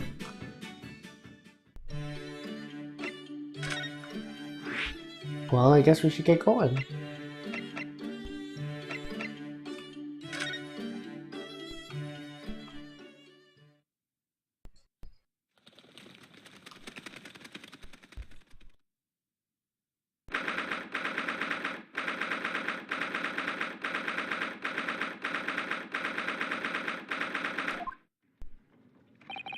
It's been almost 6 months now since I was last here, but some things never change, like the sense of foreboding that I always seem to feel in this place. It doesn't seem to be bothering Iris at all, though. She's happily reading over there. Oh, I love this place. I always find so many interesting books here. Of course, I was forgetting that you had been here before. The time we came here 6 months ago. But Suzato-san was given the news that she was to return to Japan. Ah, I understand you wish to speak with me. Oh, Lord Strongheart, I trust you've been keeping well? Let's see. Since you arrived here and requested our audience, it's been 4 hours, 32 minutes, and 26 seconds. I kept you waiting a while. My apologies. Oh no, not at all. I like nothing more than sitting around staring into space. Good to know. Good to know that it doesn't appear to be bothering him at all. Mal Strongheart, Lord Chief Justice of London. He's the man who allowed me to start practicing as a defense lawyer when I arrived to Britain as a student. You need only say whether the error at the moment the Grand Office to understand his pre-settlement status. As you will be aware, the great exhibition in London is now underway at last. We are extremely busy as a result, policing the grounds, guarding the new technologies, dealing with petty crime. And furthermore, for the next month, we shall open an International Forensic Science Symposium. Oh, I've not heard of that. Investigating authorities from 40 countries around the globe will be taking part, including from your own land. Forensic science is the future. The world must embrace it. As we're the hosting nation, I have much to do, and it is my highest priority. If others must wait for my attention as a result, so be it. Well, it's nice to know where I stand. So, you wish to consult with me? Of course, I can very well imagine what this is about. Thank you for agreeing for this meeting, my lord. I want to be allowed to start working as a defense lawyer again in courts. And that's what brought me here today. But actually, there's something else playing on my mind, as it happens. Bruno, just take a deep breath and come out with it.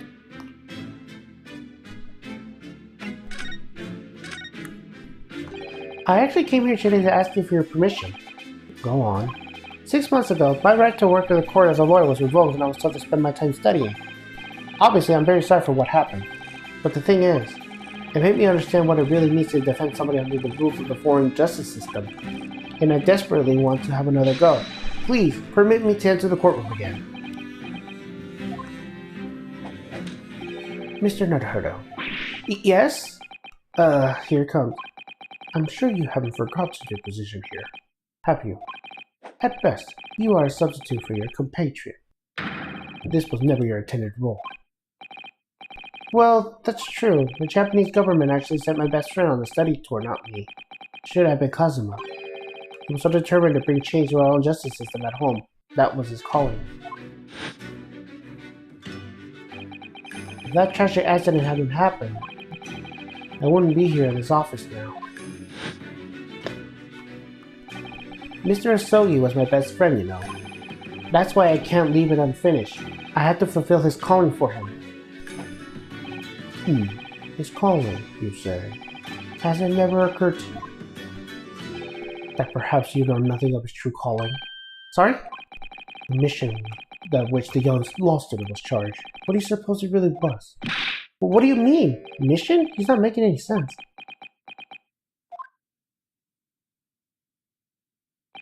Never mind. I read all the reports you've submitted over the past 6 months. It's clear to me that you regret your actions and have been steadily obeying your revised instructions. Do you mean... As of this moment, I reinstate your license to practice law here in Great Britain.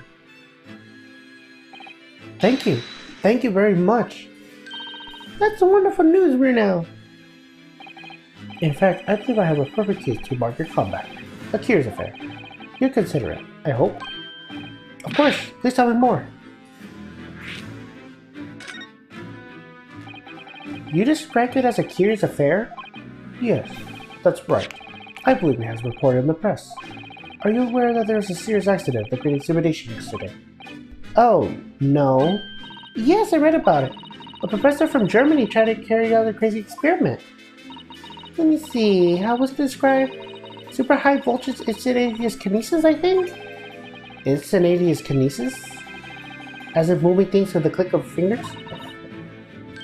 That's right, it's just what my herbal plants need, a dish of devil may care. Whatever the serious accident was exactly, it's clearly captured Iris' imagination. It's an unfortunate business, not largely supposed to engulf the public's exploitation scenes and the man lost his life.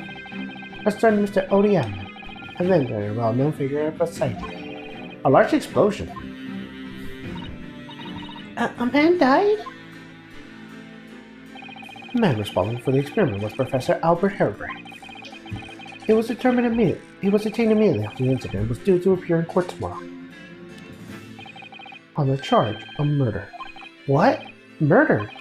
If you intend to take on this defense, you should hurry to meet with her in the prison. There is very little time left for you to carry out any kind of investigation. The Great Exhibition, a scientific experiment gone wrong, and murder? I feel out of debts before I even started. Still, we should go to the prison straight away then and try to meet with this German professor, don't you think? Definitely. Oh yes, one more thing about the case. There's a connection with our mutual acquaintance, the Reaper. Oh, the Lord Van Zeeks? How? All sorts of conferences have been taking place around the world at the site of the Great Exhibition. And next month, the largest and most important of them all will take place at last. The International Forensic Science Symposium.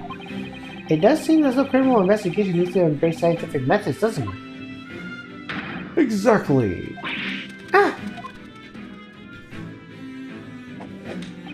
London, the global expertise of culture, science, and wealth, now has a population exceeding 6 million.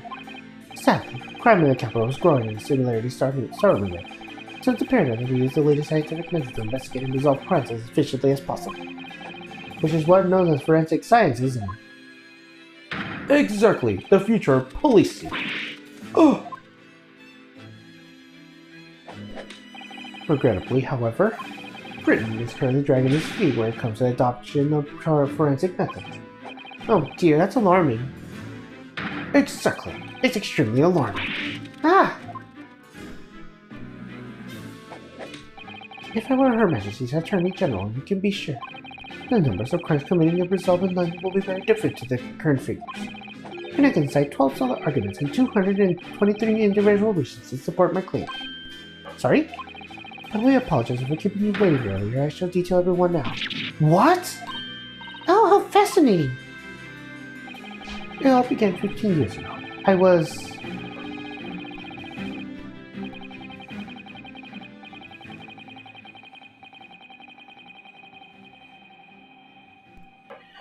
Okay, at least they give me the trouble of reading all that.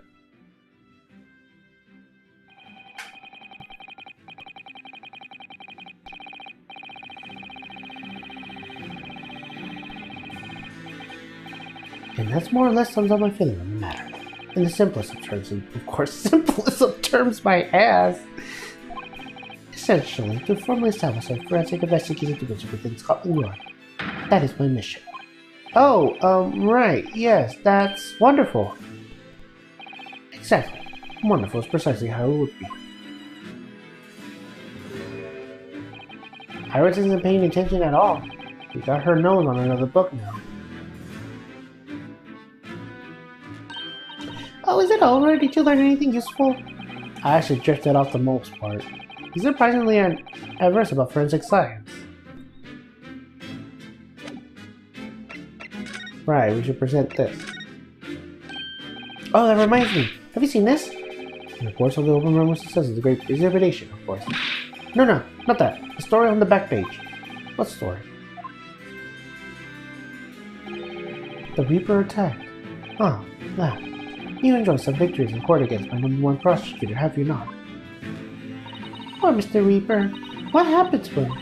He wasn't killed, was he? There's no need for concern. Lord Van Zix would not be so easily dispatched, I assure you. Can you tell us what happened? I'd really love to know. Very well. If it interests you. It does, strangely.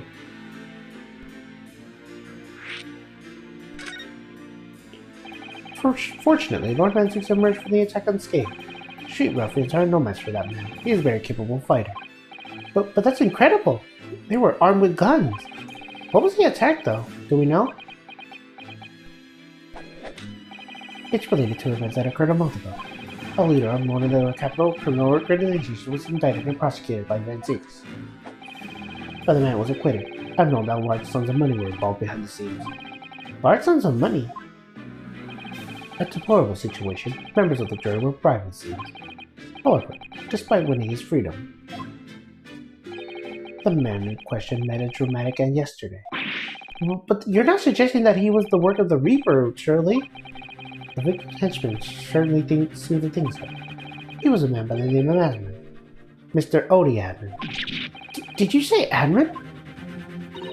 That's the man who died at the big explosion of the Great Exhibition. Yes, known publicly as the inventor, but in reality, the head of the significant criminal organization. Unbelievable. I wonder, could I ask you something, Lord Strongheart? Try me. Why do you use Lord Van Zix as a prosecutor? All the criminals who managed to get off the court have met the mysterious ends outside of the courtroom. And fearful as that fate, they seem to strike as Lord Van Zix first. I know there's no evidence that he actually is the Reaper in some sense, but still, something's clearly going on here. I have Van Zix work for the prosecution service for 2 reasons. Firstly, the man is the best prosecutor in the capital, bar none. And secondly, any deaths of criminals have occurred outside the courtroom following his trials are nothing to do with him. But it doesn't make sense. How do you explain the way he has died? How do you explain so many have died if not by someone's hand? Van Zix may have earned himself the moniker of the Reaper, but he is no killer. So he will continue to prosecute him on behalf of the Crown. Unless he wishes otherwise, of course.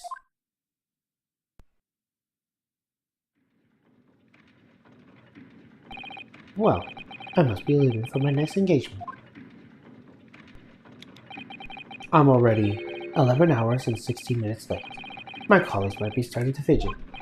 11 hours late? That's quite something. The meeting already started when I arrived back here at the engagement with you. So lateness is inevitable, and thoughts for no man. I'm sure it's tough for me during those 12 solid arguments and 223 reasons. Oh yes, where can I find Lord Van Zix now? I would assume he's in his office. Right, I'll go and ask him about the attack in person. I want to get this straight from the horse's mouth. Away with you now. I'm leaving Professor Hairbrain's defense entirely in your hands. Oh, of course, yes. Thank you very much, my lord.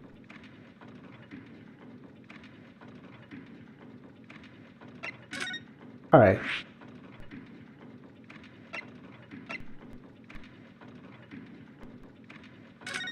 Well, let's go visit Van Sieck's then.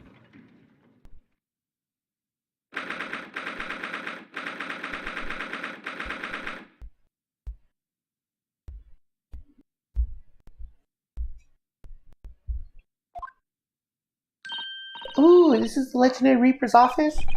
Yes, it appears so. It sends a chill down your spine, doesn't it? What an amazing deadly atmosphere! Oh, is that...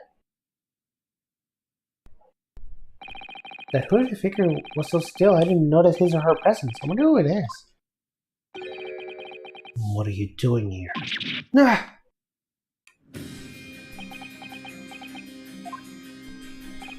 He's as unwelcoming as I thought he'd be. Actually, maybe even more so.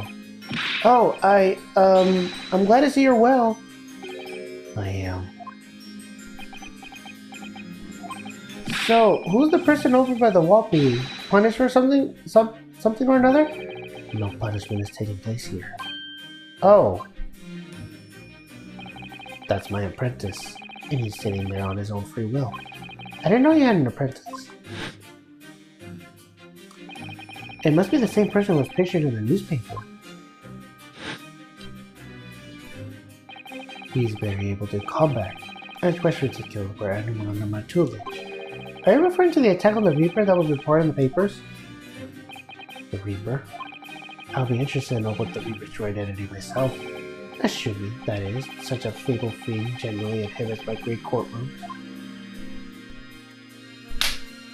Oh, right. There was actually a trophy for this. I know you've seen this around my arm before, but what is it exactly? It's a mark of the defense lawyer, in Japan at least. And what's your reason for showing it to the British prosecutor? Oh, well, I don't know really. I can understand at least. There's merit to reminding yourself who helped you and what become what you are today. Oh. But that's a personal matter. Something you may want to keep close at all times, not something to form. No, I suppose not. Thank you for understanding that. The inspirational roots. Representing the armbands of Lord Van Sieck's. Alright, let's go talk to him. Lord Strongheart said the assault last night was some sort of revenge attack? True. Carried out by the henchmen of Odie Admin's criminal organization. The investigation meant their arrests were imminent. Presumably some hoped to kill me before that happened. Odie Admin? He's always masqueraded as one of London's most powerful financiers, a global inventor. But his enormous wealth came to him by underhand means, via his criminal activities. And he used that money to buy himself a verdict of not guilty when he found himself in court, didn't he? Being prosecuted by you, Mr. Reaper?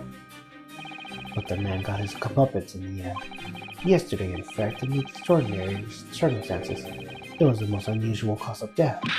I know about that. Super high voltage and tenacious kinesis gone wrong.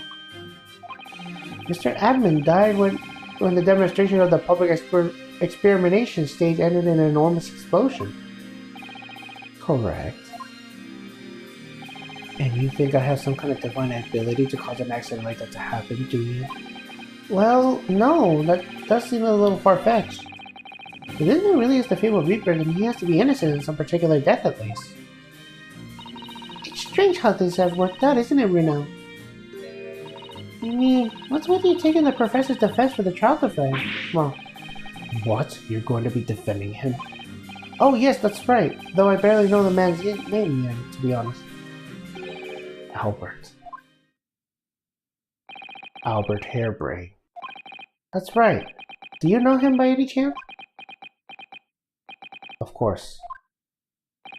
He's a contemporary of mine. We were at university together. You're... What?!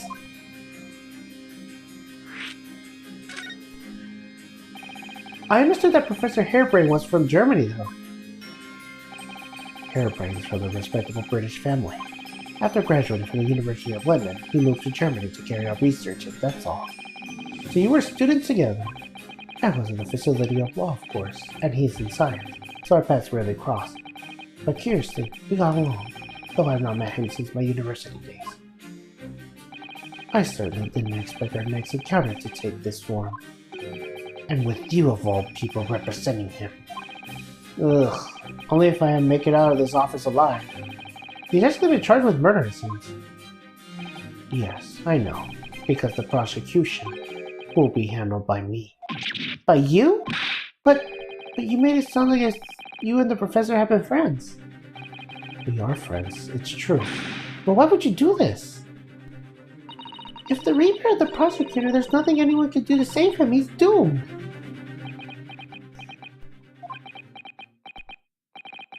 What Lord Van Zieg's thinking? What do you mean by what you said before? That you like to know the Reaper's true identity? Does that mean... I'm a crown prosecutor and mortal like any other. I'm no demigod. But they all died, haven't they? The people you prosecuted, I mean. Whether or not the trial ended in the conviction or an acquittal. Those I prosecute are the vilest wretches of our society. People who are without question deserve to become guilty. The world is a better place without them. But that's not true of Mr. Natsume, for example. He wasn't a vile wretch at all. Nor was Chini. In fact, he's ever so hardworking now. I can't deny that since I encountered you, things have been taking a turn. But the point is this. In any of those vile wretches that escaped justice subsequently died in mysterious circumstances, it was in the hands of their own kind. It's not my work. Lord Strongheart said the same. He believes you're not involved in anything. But you were attacked by those ruffians because they believe it's true. The fact is, since people started to call me the Reaper of the Bailey, the number of serious crimes in the capital have dropped substantially. Oh! It would appear that even the most hardened criminals can be made fearful for their lives. Do you mean to say... I mean to say that if my pseudonym serves a useful purpose, I adopt it gladly, and with honor. But it's put you in danger. You could have been killed. If that is my fate, let God decide. Lord Van Zieg. Well, I guess let's go see Professor Hairbrain now. No, I did hear his voice. Hopefully I could do it justice.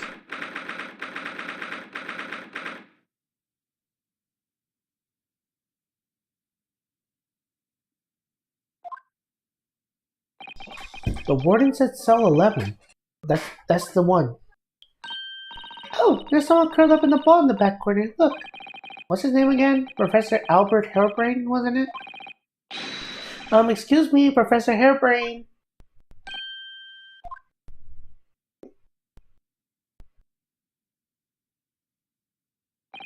Who are you? I'm Ryunosuke Naruhodo. I'm a defense lawyer. A lawyer! Was this something I said? A lawyer, you say? Would you be here about the experiment? Are you going to defend my hypothesis? Your hypothesis? Sorry, I don't... Yesterday's demonstration! The demonstration was... The magnificent demonstration was... It was an out-and-out success by anyone's calculation! But despite that... No one listened! No lawyer believes in my science! When I explain, they all live with high velocity!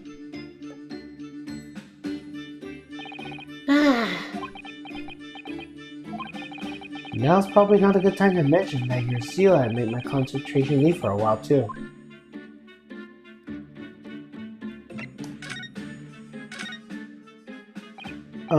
You mentioned the demonstration yesterday? The papers are calling it a spectacular failure. After all, man died in the explosion, didn't he? Yes, you can expect the results the way that you really want to. Well, I suppose in strict sense, the experiment was a failure, but at the same time it was a great success. You lost me. I saw with my own eyes, right there in front of me. Mr. Admin has subsequently disassembled. Until then, everything was going exactly as my calculations predicted. At this point, it should have been beaten by Crystal Tower by Ignatius Canisius. However, the machine exploded and Mr. Admin was perished. Yes, I can't deny that part of my experiment was a failure. So what you're really saying is that a large explosion that killed Mr. Admin was an accident, am I right? Correct? Well, the bigwigs that you arrested on suspicion of murder. I was responsible for the man's death. That is an unreal truth here. And for that, I was to be punished. At once. But... murder? Never in a million years. It was an accident. Simply an accident. I see. Hallie and I were talking this morning, you know. He said the situation would change completely depending on whether it was treated as an accident or a murder. How exactly?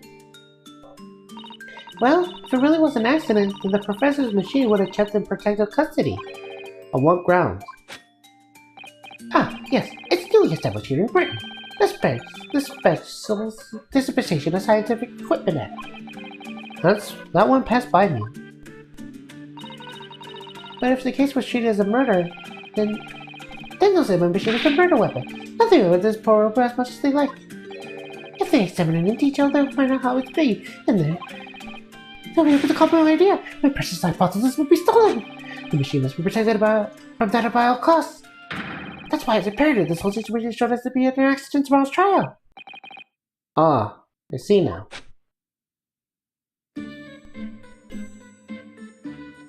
Ooh, he really is an interesting fellow.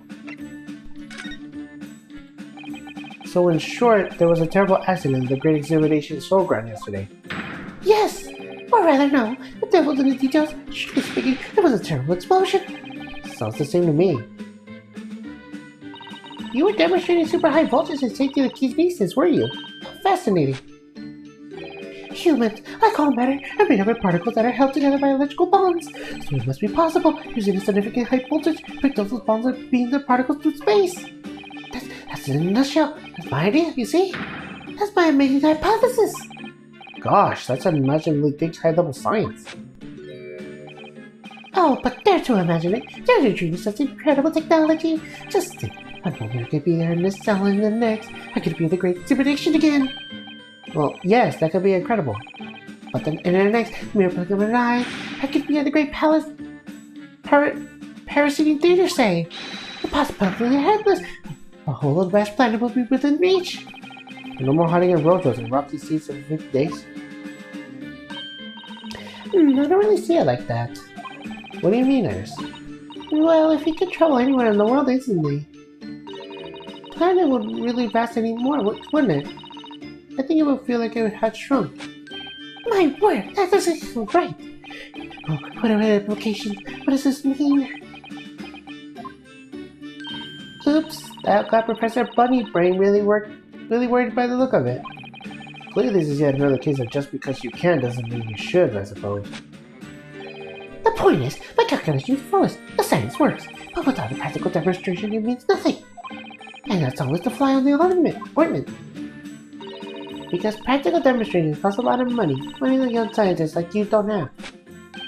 That's exactly it, yes. Harry's always complaining about it. He says the government should invest more in science. Well, anyway, I bumped into him in the right time. I met the well-known inventor, Mr. Admin. The victim who died in yesterday's trouble accident, you mean?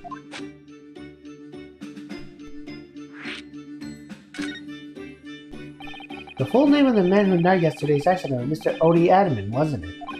What exactly was your relationship with the man? He first visited me in my laboratory in Germany a year ago now. He said he wanted to invest in my immaculate hypothesis. I think my lucky stars. I see. And you haven't really known each other till then? Money for scientific research. I'm so envious. As far as I was concerned, the man was an angel. Oh, really? An archangel even. He was prepared to fund a practical demonstration for my hypothesis for a presentation of the Great Examination, and if all went well, expect additional financial support by research from the British government. Mr. Adler provided me with money and exceptional engineer. He promoted to produce a machine with my specific specifications. But then your dreams were blown to dust in one enormous explosion. As you can see, I own everything to Mr. Adler. I would never have thought to take in the man alive. Well, he seems genuine enough. I don't think he's lying. Whew. Well, is there anything I should do?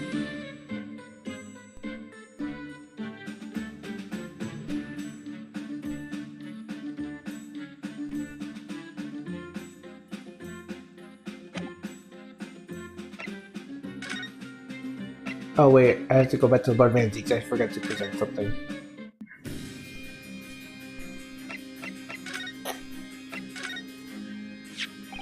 Lord Van Zeeks, about this article in this paper. Ah, yes, it seems there's a reporter nearby when that little skirmish took place. I had no idea I had been photographed. It was careless of me. It looked as though it was taken after the people who attacked it had ran away, though. Rest assured the police have already apprehended every last one of them. But there's somebody else fighting alongside you, it seems. And I think it's the same man who's sitting over there as we speak, isn't it? As I mentioned already, he's my apprentice. Perhaps you could tell us a little more about him?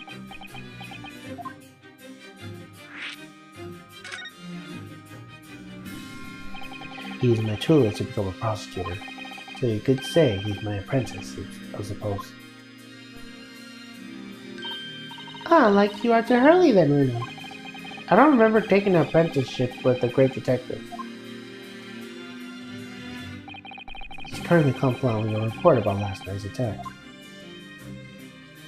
It looks like he's wearing some kind of mask. Or more Strongheart's orders. Nobody knows the man's face, nor indeed his identity. So why would you agree to take on such a clearly suspicious individual? More Strongheart's orders again. He's not one for meaningless foldings. There will be a good reason for his actions. I hope you're right.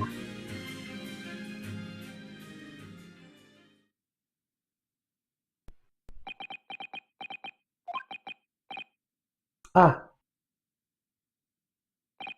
The task is complete. Good. In that case, you can collect all the briefs.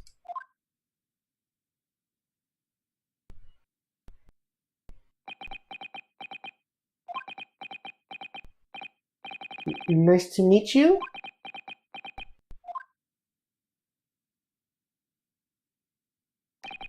Back to work again. That was really strange, though. I never met a man before. Didn't even know he existed. And yet, somehow it didn't feel like our first encounter. Don't bother trying to converse with him. He says nothing to anybody from outside this office. Or Strongheart has strictly forbidden it. Oh, I see. Why are you so interested in my apprentice anyways? Oh no, I mean... Sorry, I didn't mean to... The way he stood there so casually, yet with that flawless posture... It couldn't be.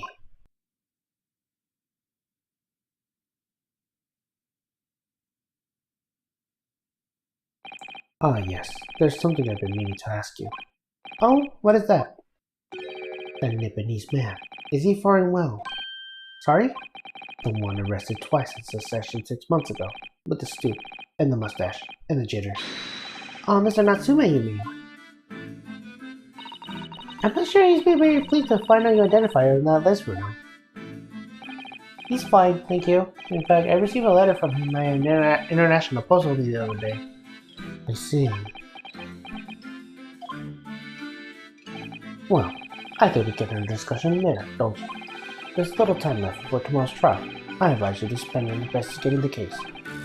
Yes, thank you for the advice, and for the conversation.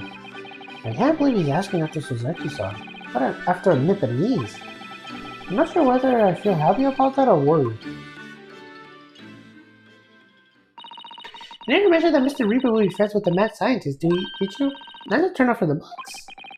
The mad scientist? Oh, you mean Professor Hairbrain. Yes, that might be worth quizzing the professor about his relationship with Old Man 6, I think. Alright, there we go.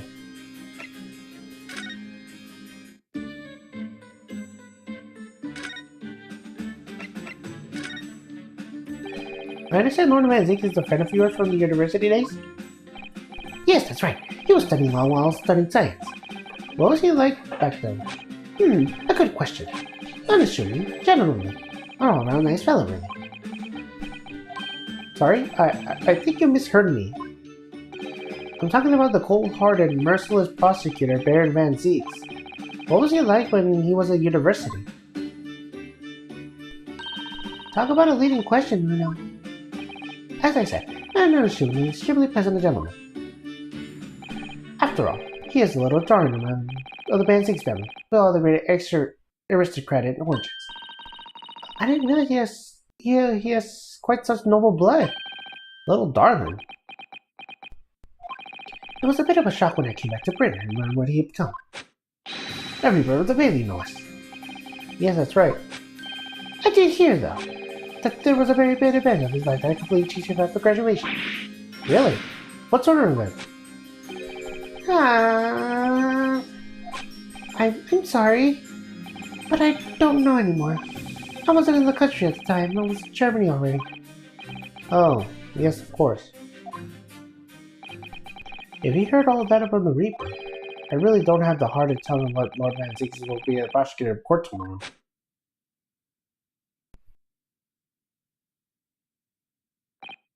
So, Professor, let me make absolutely sure I understood you properly. The huge explosion that occurred yesterday, that was an accident, you're saying. You had no intent of harming the victim, who was in fact the sole investor of your work, is that correct? As correct as 2 squares is 4, I swear. Yes, it's true that the man perished in the machine of my invention, but I know that I'm far from blameless of all this. But still, I would never use my discoveries, my inventions, to take a person's life, not in a silly million years. I'm a man of science, that's all I know. You have to believe me, please.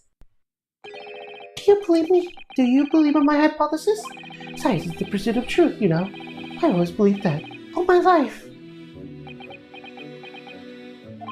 I'm afraid I don't know much about science, or your theories, but I do believe you, and I will fight to prove your innocence in all my might.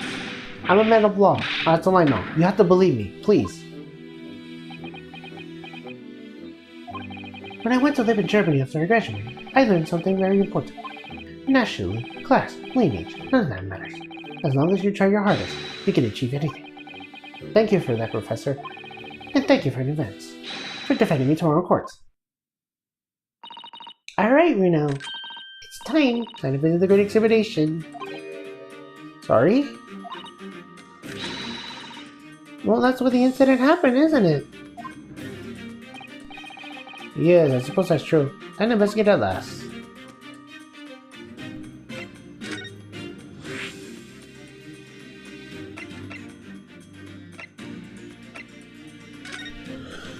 Let's go.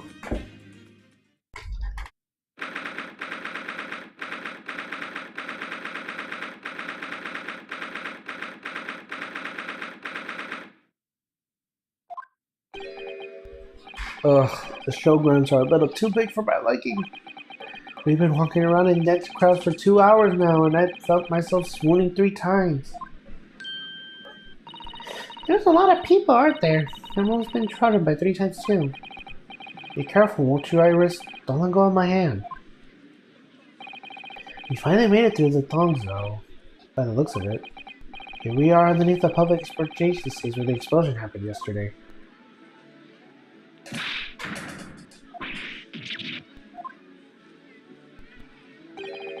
What's that? I can hear voices from up at the stage. It sounds like an argument.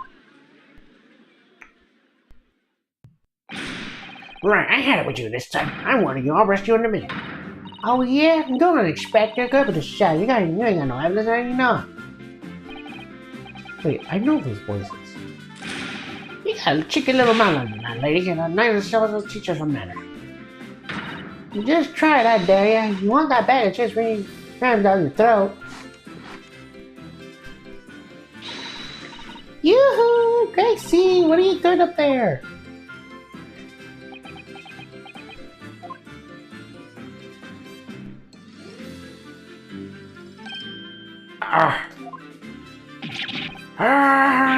It's you! Here! You're here! Here you are! You! Here! Your ladyship! How are you, your ladyship? I do hope you're well, your ladyship! Does that make her 3 times the lady? I'm not well at all. I'm far too busy everywhere. I'm running around in the balloon when there's a 3-hour queue. Unbelievable. I'll go have a word with you. What's your ladyship? You'll be blind as high as a guy. No doubt I'll pull some strings for you. Tobias Gregson, the Inspector of Scotland Yard. Until recently, he was suspended from duty, but he appears he's back in action now. He's actually quite well known, appearing in prepared as he does in the adventures of Herlock Sholmes. For that reason, he can't say a word wrong about the stories of the Iris. But there are limits, surely. Or there should be. Watch it, Sunshine!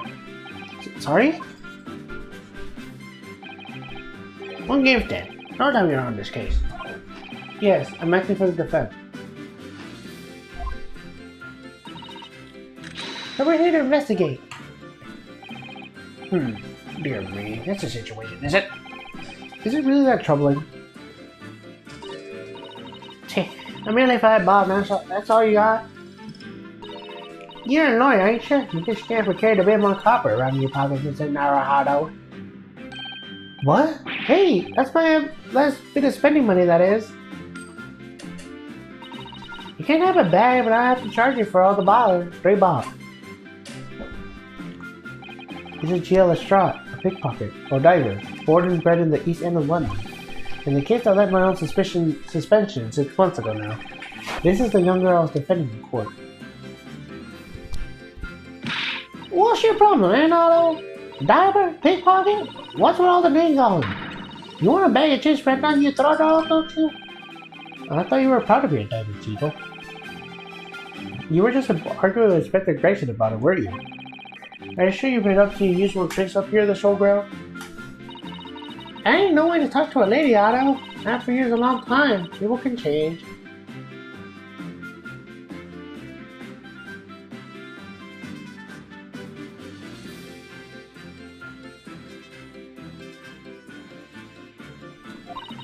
I'm an apprentice now. Learn to be a Scotland Yard detective.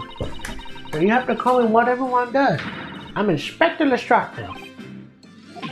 Inspector? That badge is homemade, surely. The Inspector bar is entirely accurate. No one calls it that. But what's this worth anyway? Investigating is off the card for all of us. What's this supposed to mean?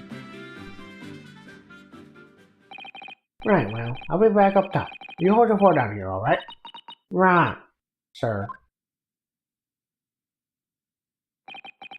This raises a lot of questions. Sure, we can talk to her. It was 8 months ago now that I first encountered China in connection with the case I was working on. At the time, she was living in the East End with a group of other orphans. She helped a lot of them survive by pickpocketing, but then she got embroiled in a murder. I had a lot of time to think in prison. I realized I couldn't go on like I was. The diver weren't working out. I'm so pleased to hear it, Jeannie. Well done. So you went from being a pickpocket to a detective? You got it. Good, ain't it? Inspector Lestrade. Sounds like something out of the book, eh? Talk about a sea change. And then there's Iris, old man, to think about. Iris' father, you mean? Yeah, I promised her, didn't I? I said I get all the police forces around the world to pull off the stops looking for him. Just a small promise, then. Nothing serious. Oh, Chini, you're so sweet. Oh, anyway, that's how I have to go to test in Scotland now. Only trouble is, I don't read so well, don't I? Just a small problem, nothing serious. And that's when Hurley approaches Gracie and asks for help. The inspector said he'll take full responsibility for Jeannie and make her some sort of apprentice. That was very magnanimous, Inspector Gregson, you pray. Well, you know Hurley. He enjoys finding ways to make people do what he wants. He's a great detective, like digging for dirt, in other words. So the long and short of it is that you got questions about the case. You can ask Inspector Lestrade. Right then, Inspector. Actually, there's still a big mystery surrounding Gina, isn't there? Oh, what, Bruno? What? Well, 6 months ago, Gina was a defendant of the trial prosecuted by the Reaper. The trial in which she was found not guilty. And yet here she is still... Come on, you're still not thinking about that Legend of the Reaper or whatever it's called? Cord, you don't have to worry about it. If I don't have to worry, there probably wouldn't be a whole lot of you though. It's like I told you before, ain't it? The Reaper's kinda like I don't like him upstairs, so what I like is the inside, and I really not done nothing wrong. Nothing wrong might be a stretching point.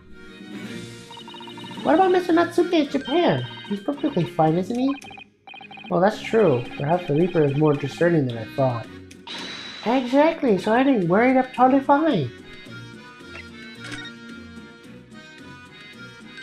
Core, it was out of this world, it was. My brainy bro pulled up a bunch of levers in the machine and suddenly it started blowing smoke. Then it just went pop.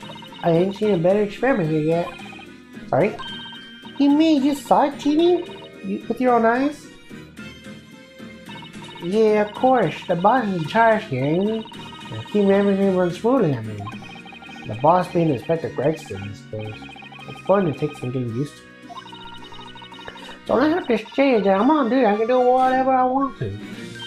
Get this. I was up in them blind balloons when it opened, watching it from above. No, you're so lucky, Genie. You should join Scotland Yard too. Yeah, do it. You know how to put the boss in his place already, right, Iris? You had no trouble at all. Then it's settled. When do I start? No. You can't join Scotland Yard, Iris. We'll see. Anyway, what I don't understand is this. The machine exploded so spectacularly. How can Professor Buggybrain still be claiming that his experiment was a success? Oh, right. Well, it was a success, in a way. It was? How could it have been? Surely after the whole machine blew up, no one could have called the experiment a success. And like I said, it did sort of work. I mean, yeah, there was a load of smoke and all that whopping great bang. But where did you think they found the victim's body, eh? In the crystal tower over there. What in the tower? You can see for your show, can you? Up there above the scaffold. Oh, world the guys is broken, you mean? Yeah, the cage wall the victim got him to start with really did get beamed through the air or whatever and landed all the way over there. So you see, it did kind of work, didn't it? What? I don't believe it. I mean, I don't get the ins and outs of it, but everything's possible, right? With science. Oh, I'll tell you what, you can have this. It's the plan of the experiment I drew up in the yard. Are you sure? Yeah, go on. I had 3 balls of you before, so that is fair. Yes, I didn't actually give that to you, didn't I?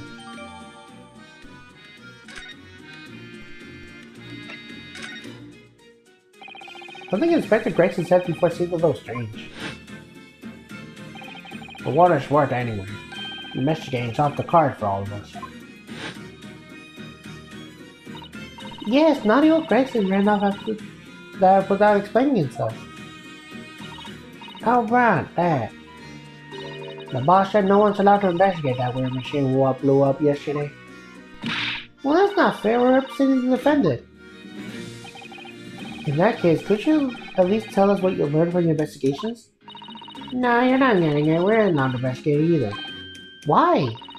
What did the boss call him again? The forensic investigation team, I think? Anyway, apart from them lot, no one's allowed to lay a finger on the scene. Bit funny, ain't it? So even Scotland Yard or detectives can investigate? Yes, I never heard something like that before. I thought I could have a counter of the quiet though, but the cost caught me on. You probably heard her give me an earphone while I'm here, didn't you? That's not being fair. I think you were giving her much of an earphone bag, I don't remember it. Yeah, well, sometimes I think it's all in chips what makes him so stubborn. You say something to Romano. Go on, see if you get through him. He's up on the platform above us, is he? Where the machine exploded is. We can try, can't we, you know? Trixie will listen to us.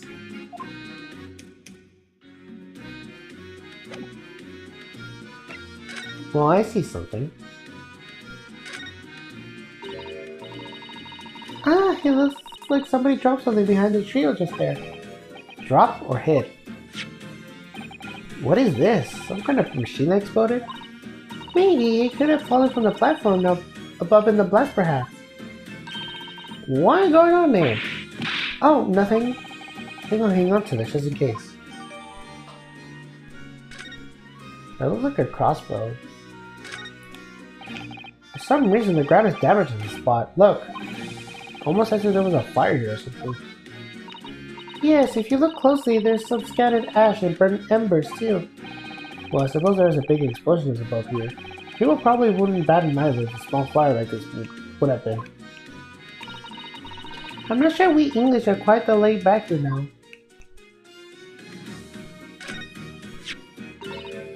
Oh look, what's this? A red piece of cloth. It's not like any other fabric I've ever seen before. It's very thick and stiff. It looks extremely durable. It's canvas, I think, with some sort of rubber backing, and the edges appear to be a bit charred as well. Maybe that means it has something to do with the explosion. Let's make a note of it while Genie's meet on.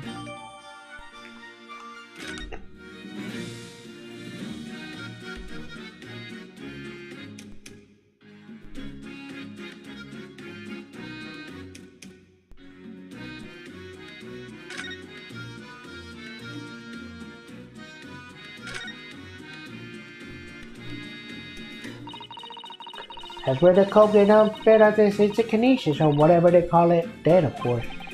And yet they're calling it an experiment success? What's the wooden scaffolding for? A copper short last. Check that out after the incident happened. She got the body down, I think. No, really. Didn't you help with the erect the scaffolding? Nah, lookout duty's more my thing. Wondering around the examination and keeping a lookout for the fun stuff. Mike Gregson doesn't hear you saying that. He'll give you the boot. Incredible though, isn't it? I mean, could the victim really have bridged the gap with some sort of invisible kinesis?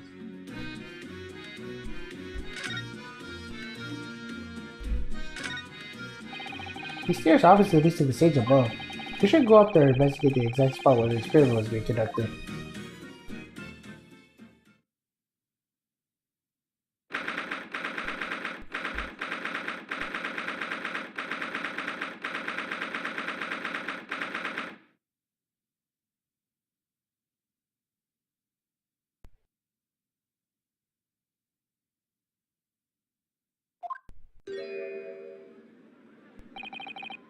So that's it, isn't it? The machine that blew up. Oh, it must have been a magnificent explosion. I haven't seen my fair share. You seen anything like that before, you mean? Of course. Hurley's always doing experiments that ended in the bang. In fact, in his own words, explosions are a very essence of chemistry. That might explain the smell of burning that frequently comes wafting up the stairs. One time he made something that exploded at such force they took the roof off the building. I wish you'd been there to see it, Bruno. It's hard to get too excited about that, given that I now live in the roof. Well, anyway, that's enough of that now. Time to investigate. Oh, look, Inspector Gregson is over there. He seems to be deep in thought about something, whilst eyeing up the machine carefully. Really, he just looked confused to me.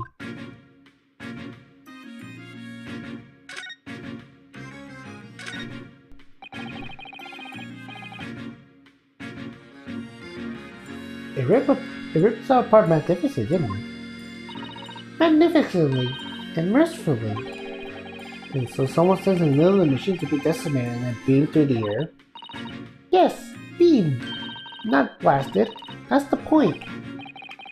Yes, that part's crucial, really. Is something like that even possible though, Iris? No, Bruno, I'm just a child. How will I know?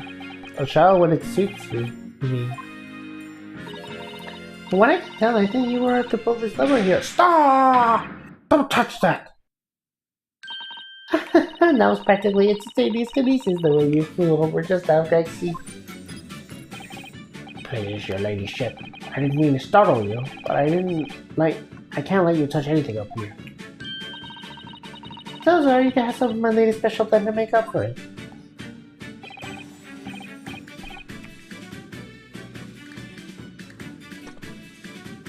Ah, wonderful. This stuff really is wonderful. And just like old times, this is.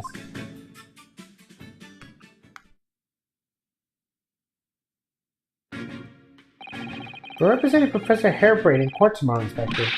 We should be allowed to examine the scene. Ha! Listen, Tarzan, even I'm not allowed to touch anything up here. Is that blessed special demonstration and scientific equipment active blame? Trouble me potty. Oh yeah, the special deputization. The professor mentioned that too. More red tape is all we need. I don't know what the government thinks we're playing sometimes. But we're allowed to just look, are we? Sure, that's alright, isn't it, Gracie?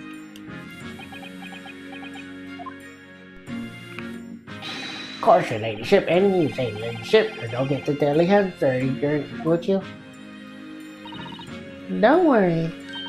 We wouldn't dream of touching anything, would we, Bruno? She really knows how to get what she wants.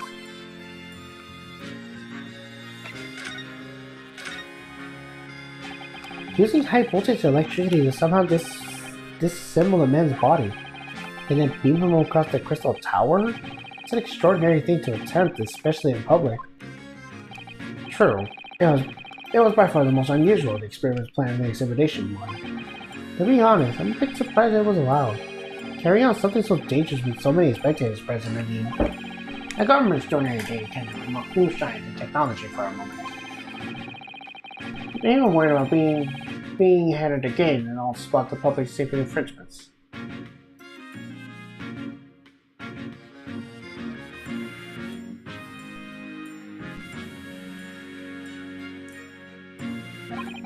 If they can be the first to develop new technology, it makes Britain more powerful in the future, you say?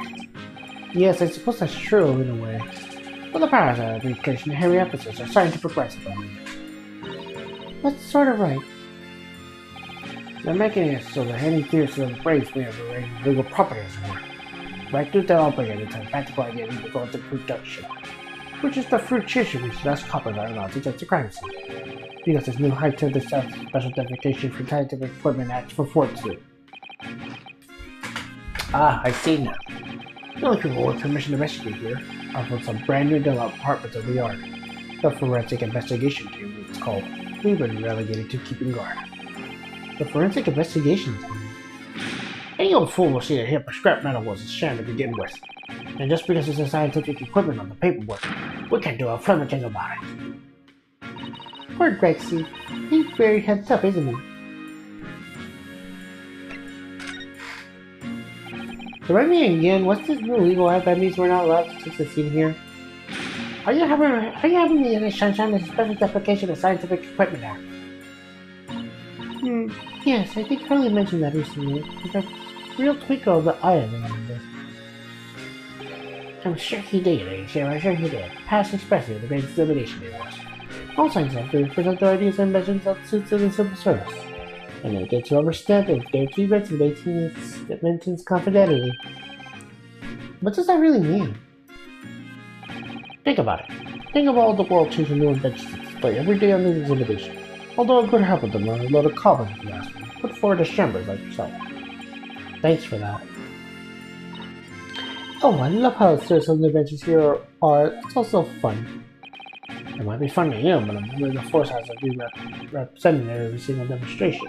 Can you imagine it? Being science, that's what I say. Oh, I don't think so. That sounds like a dream job. You still think otherwise than spending a day guarding all these chambers, bogus contraptions. If they're all bogus, how can anyone hope to demonstrate them? There'll be no point. Yeah, well, there is a point, sadly. Sorry? Let's try another one of the government's bright ideas. Any theory or invention that seems so potential, the government hands out a research grant. The scientists get funding? Exactly, and that's what they're all after. All the shammers coming from far away to clog up Hyde Park. And who has to keep them all safe, eh? Who has to smell politely and muck at them? As a copper statue. So you can see why I say no, can't you? Any science. Hang it. Oh, maybe I can see your point. Apparently Professor Hairpray lives and works in Germany now conducting his research. That's right, came back to Britain especially for the great simulation, I understand. Probably after one of the government's research grants. Actually, we learned something else about the professor earlier today too. About his time as further education. It turns out he was a university of someone we both know. Lord Van Zeeks. What's that? That's news to me. But if Van Zeeks managed the prosecution, then the accused of Professor Faith is sealed, because the Reaper will get him one way or another. Blimey, that man's beyond me. I don't know what's going on with his head of his. Talking to Van Zeeks, this morning's paper ran the story of him being attacked. Got that? Oh yes, but Mr. Reaper's completely fine. Nothing to worry about. Yes, right. Glad to hear that. Still, the Reaper, huh? How long that business going to keep up, I wonder.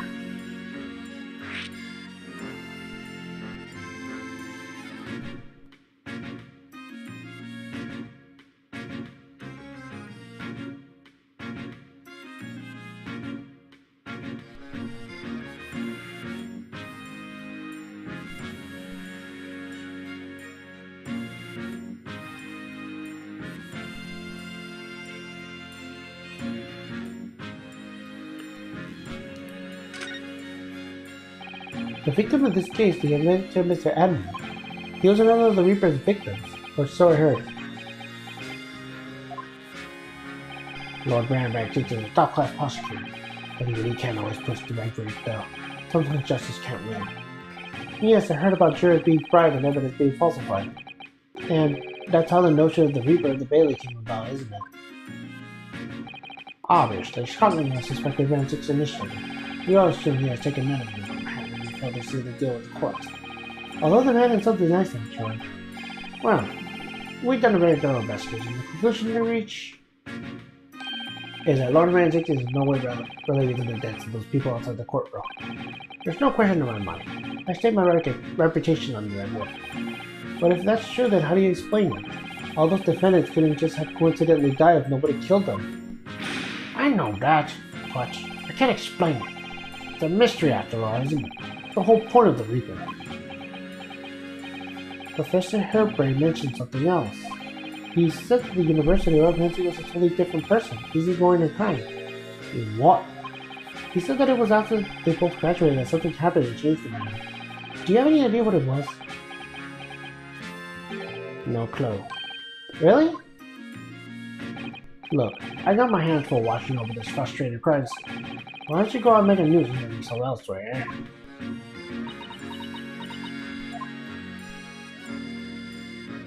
Yeah, something is going on. Considering how badly damaged everything is, Professor Hairbrain was lucky to escape, I say. We should have a good look around the machine while we can, I think. Touch anything, I'll make sure I kill you before I get stung on myself, you hear? I wouldn't touch a thing, I promise, but please spare the thought of your digestion. Anyway, do you really think this machine could actually disassemble people like the professor claimed? Yes, looking totally incredulous. Give her a brush, sunshine. If we were to examine these bleeding scrap metal, we would have an answer to that question. And we can't kill them. Because the annoying rules, you mean. Exactly, the annoying, obstructive flavor rules. Oh, look at the base of the machine then. Oh yes, there's a tool of some kind poking through the wire wrench. It's a screwdriver, I think. Oh, isn't it a lovely one? The handle is the shape of a capital letter A. Is it? Oh yes, you're right. What's the matter with you? Don't touch anything I said. Every time I wish I could, but I get stung on myself, I said. Yes, I understand. Sorry. I only touched a teeny weeny bit. But Grexy, I'm very curious about the screwdriver. Really very, very curious. Of course, Charlie, you say you're so clever that you should press this one something like this. But I'm afraid I can't let you have it. But we're not found it first.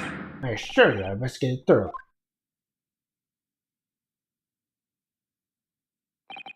He's gone off with it. That was very mean, I'm afraid. Dr. Gregson is gonna make a very clumsy and embarrassing mistake in next month's installment now. Poor Grexy.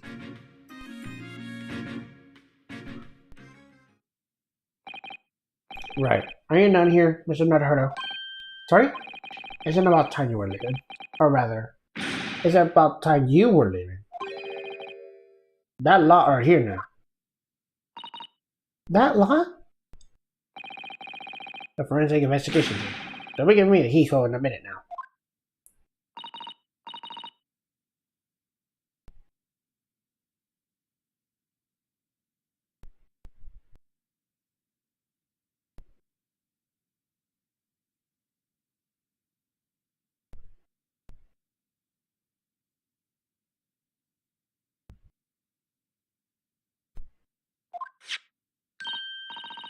Here, have another cup of my special blend to cheer you up.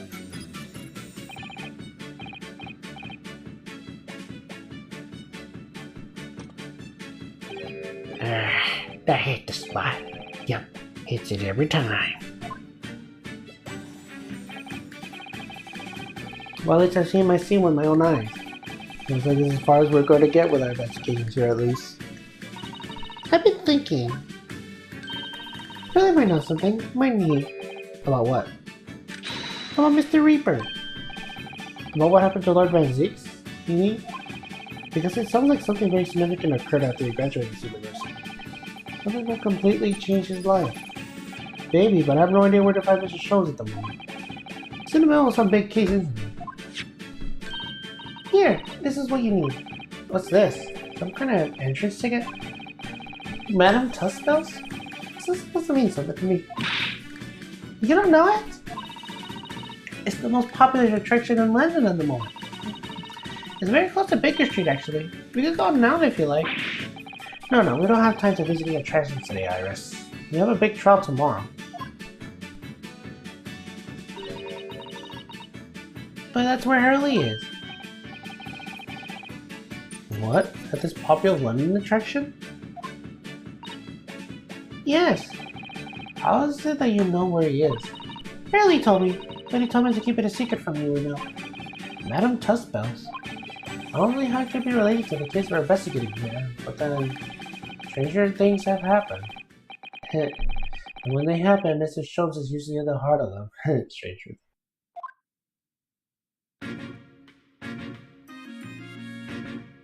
Alright, I guess we'll go to Tussbell's. Madame Tussbell's, I guess.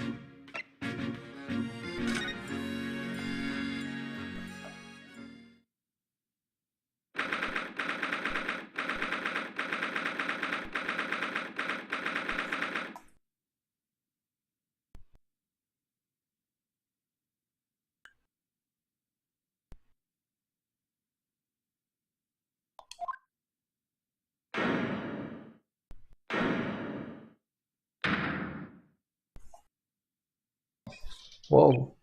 What is this place? Look at all these terrible seats. Why are they all so... people so still? Guillotines. Ruthless murderers. I know what I'll be dreaming about tonight. They're all wax models. They're amazingly realistic, aren't they? What do you think, Bruno? Shocked? Wax models? Ugh! I read about the dead bodies at wax months in a magazine about strange phenomena. Depending on how corpses are kept up to death, parts of them can turn to wax apparently. It's called the antiposture. Stop talking about creepy things like that, Luna. You're scaring me. Anyway, antiposture doesn't form readily, It's only a very specific...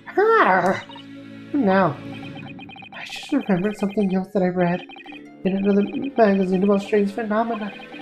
There was an old lady, maybe a witch, who used to pour molten wax over corpses and put them on display. None of the exhibits here are real. They're all entirely man-made replicas. It can't be. Can you really expect me to believe that? Just look at them. Oh. There's no way anyone can make these models of people that are realistic. And they're all such gruesome scenes. Wait.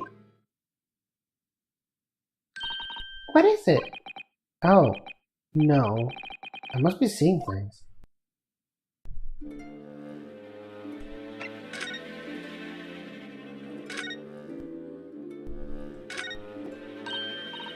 Oh, that's a funny place for a little ladder. What is it? Is something wrong? No, it's just that in Japanese, we have a totally different word for a ladder that folks like to have like this. We do in English too, It's a step ladder or just steps. But be careful of making assumptions about what other cultures root on. That's just how wax wars started. I didn't realize step ladders are an international point of contention, but the writer makes it at 2 points.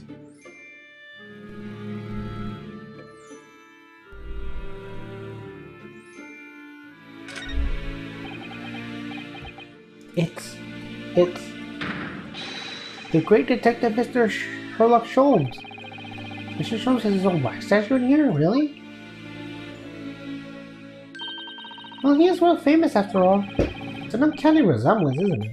It makes my skin crawl to look at it. I know! But look, Berto, you kick this Hurley and he doesn't move a muscle. You fell. You can't go around kicking the exhibits, Iris. Wait. It just moved, I'm sure. And not just a little bit either. Hmm? Really? Did it? And look closely. There are beads of sweat on his face. Of this waxwork model.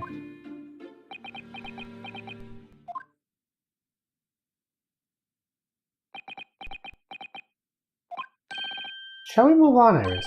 Over there, look! There's a great murder scene to enjoy, much more appealing. Hold it! My dear fellow, I take exception to request such a manner, and I see something truly abhorrent. Mr. Sholmes! I knew it. Iris, what possessed you? I strictly forbid you from dealing by temporarily waxwork seeker to Mr. Hadahurda. Temporarily waxwork? What do you mean? And that kick, could you not exercise a little more restraint? You winded me. But Bruno has something he needs to ask you. Huh, a question? And I thought you'd probably be getting bored too. So here we are. Well, I can't deny your timing is impeccable. I'm here 2 minutes more to be stationary about that. My great fate upon all the systems I've built will be turned to wax. As long as we arrive in time. Indeed, in many ways, Harry, you just saved my world from the unmatched loss. Oh, Harry, you do like to talk nonsense, don't you? You could know something, I'm sure, about Lord Van Zeeks and what happened in the past changeling.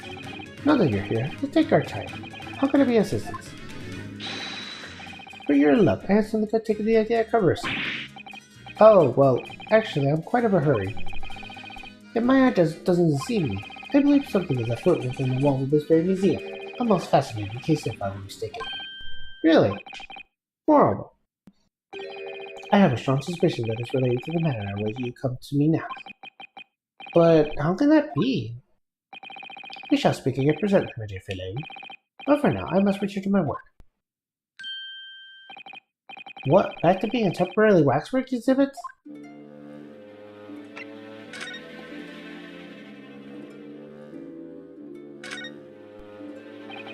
What is this place?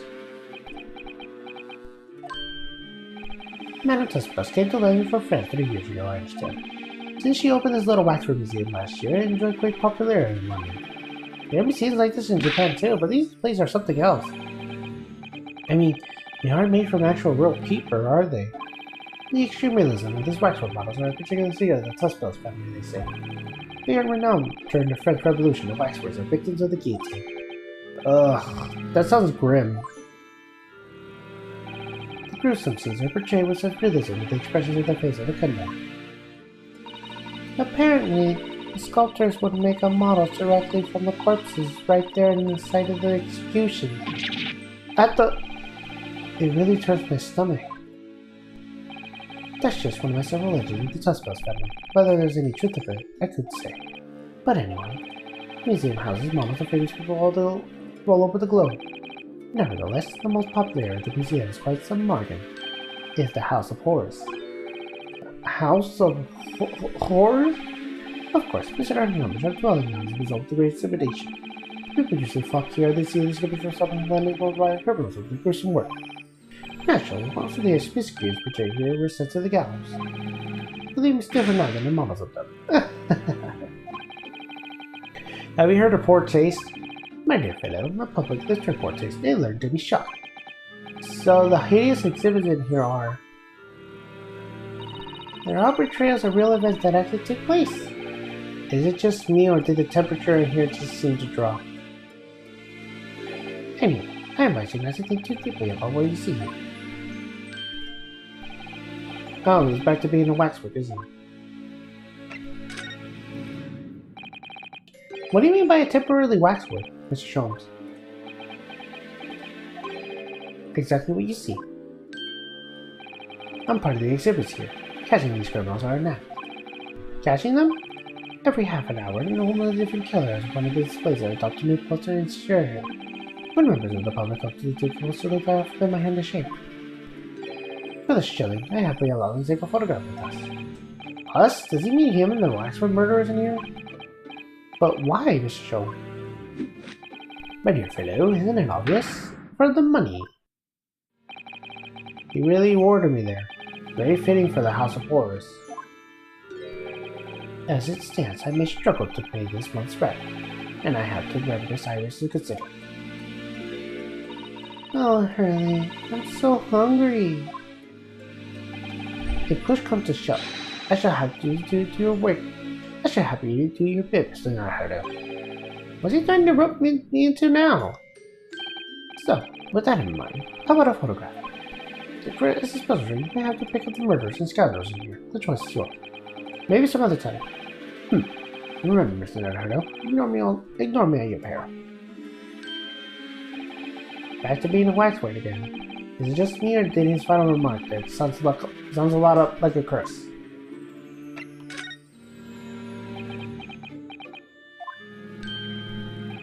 Well, what is it you like to ask me that? Actually, it's about Lord Van Zeeks. Ah, our friend Mr. Reaper. How do you find him? Well, I trust.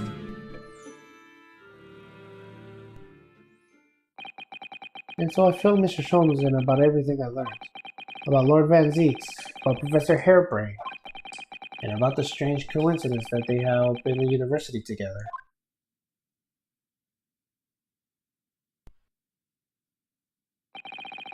So I'm wondering how that happened to make Lord Van Zeeks such a different person. I was sure that you know Hurley. You said there was something going on here in this exhibit hall before, that something was afoot, and that you believe it was related to what I wanted to ask you about. Mr. Sholm? He's suddenly clammed up. Well, it seems we reached the unbelievable. Greetings. Oh, hello. Where did she appear from? What's she wearing? Could she be any more mysterious? I hope you are appreciating my museum. Sorry? Are we? Have we?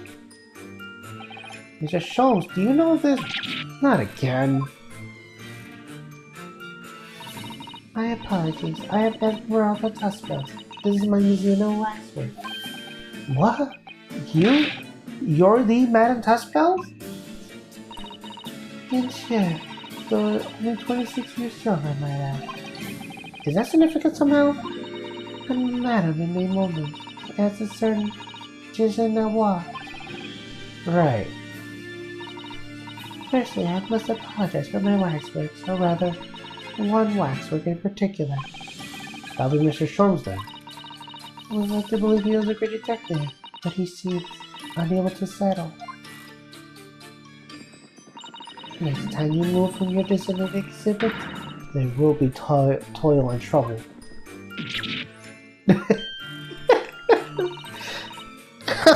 That actually was pretty funny.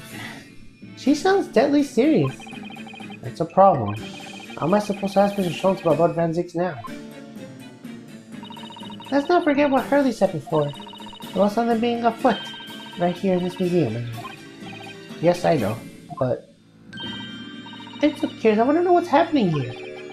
Have we got enough on our plate already?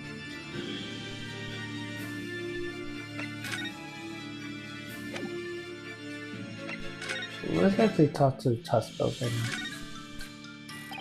Did you make all these waxwork with Madame Tuspels? I did. I am the third generation of waxwork artisans now. Gosh! It was my grandmother who began the tradition in my family. Her fortunes were Cheshire, living through the turbulent times of the French Revolution as she did. So that is when she had quitted the savoir-faire that led to the astonishing lifelikeliness. All these waxworks really feel like they look as though they're alive. In fact, they look more alive than Hurley. You see, exhibit here represents the most atrocious of London's criminal past. All the waxwork was created in the presence of the real people in which they are modeled. In the house immediately following their execution. That is the secret to their extraordinary lifelikeliness. That sounds terrifying. All walks of life have similar challenges, I'm sure. To carry out one's trade for excellence, one must go to extraordinary lengths. My exhibits are a reflection of society. I create only that which the public wishes to see. Ugh. Why couldn't the public have wished for something less horrifying? Do not fear. Sorry? This room is the only one in the museum with such a masquerade scene. I do hope you explore. There are models of famous singers, actors, politicians. Something for every taste, I hope. It was Iris who dragged me straight in here. Come to think of it. Sorry, perhaps I should have asked you with something.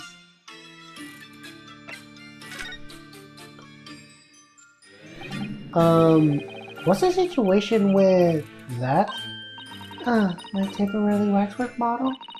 He approached me some days ago, you see, with a business proposal. Oh, what sort of proposal?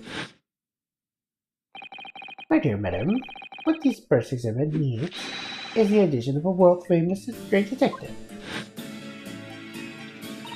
Or words like that effect. Naturally, I am well aware Mr. Sholmes is widely known in London as a talented detective. It's a great detective, actually. He's very specific about it. Yes, the creme de la creme. I was keen to come to such an arrangement with him, of course. But sadly, we aren't able to return. Let me guess. Someone wanted to charge an exorbitant price for his services? For a mere £500. I will dive to your caution of wax this very moment.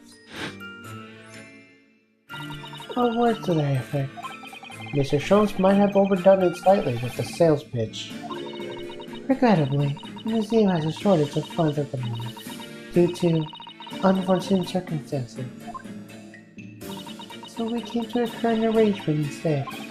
Surely he doesn't really need to do what he's doing though, does he? I would think not, but he was very insistent. I have a 50 shilling problem. That must be resolved by the morning. Or words to that effect. It's the pawnbroker, that's what it is. He must have something to redeem. Is the consulting detective work not going so well? I wonder. Can I ask you something? Sure. I was curious, is anything going on in the museum at the moment? Some kind of incident, perhaps?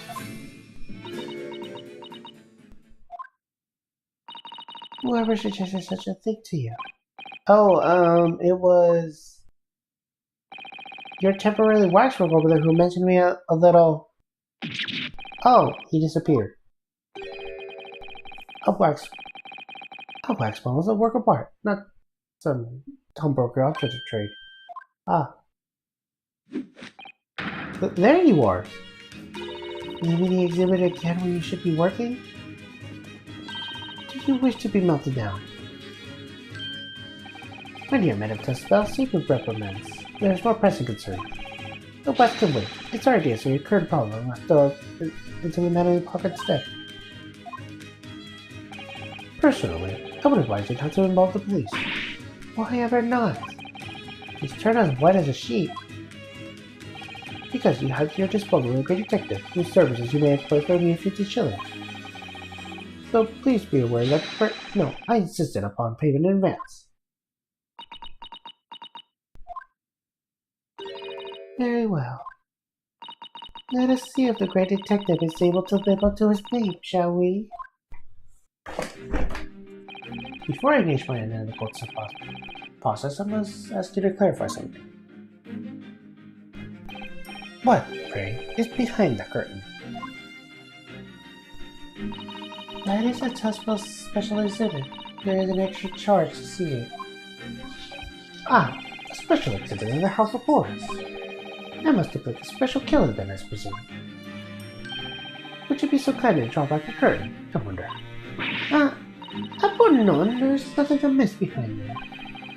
Nothing amiss, madam. What about the arm prodding obviously from under the curtain? I strongly encourage you to allow me to what lies beyond before the situation worsens. Yes, very well. I will draw back the curtains, but only a scoop done.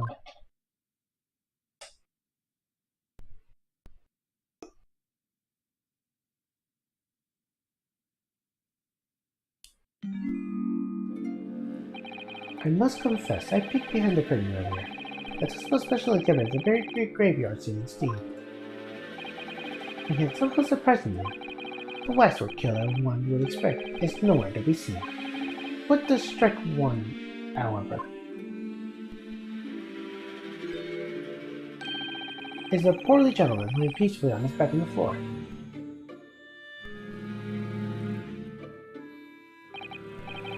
Well, then perhaps, Mr. Sholmes, that man on the floor is the ruthless killer himself. I'm afraid not, my dear Philemon. He's perfectly ordinary London gentleman, not even the waxwork effect. What? As skillful made for the waxworks are, they are always distinguishable from real humans. So, allow me to present my two conclusions. The first is a sizable business traction is taking place in a special exhibit. Why would you say that? And the second, and the aforementioned transaction is linked to the serious crime. You look as pale as candle wax. I don't understand. So, Madame Tuspels, if you agree to my fee, you shall not have the pleasure of seeing this famous secret detective and temporarily exhibit at work. Alright, deduction time.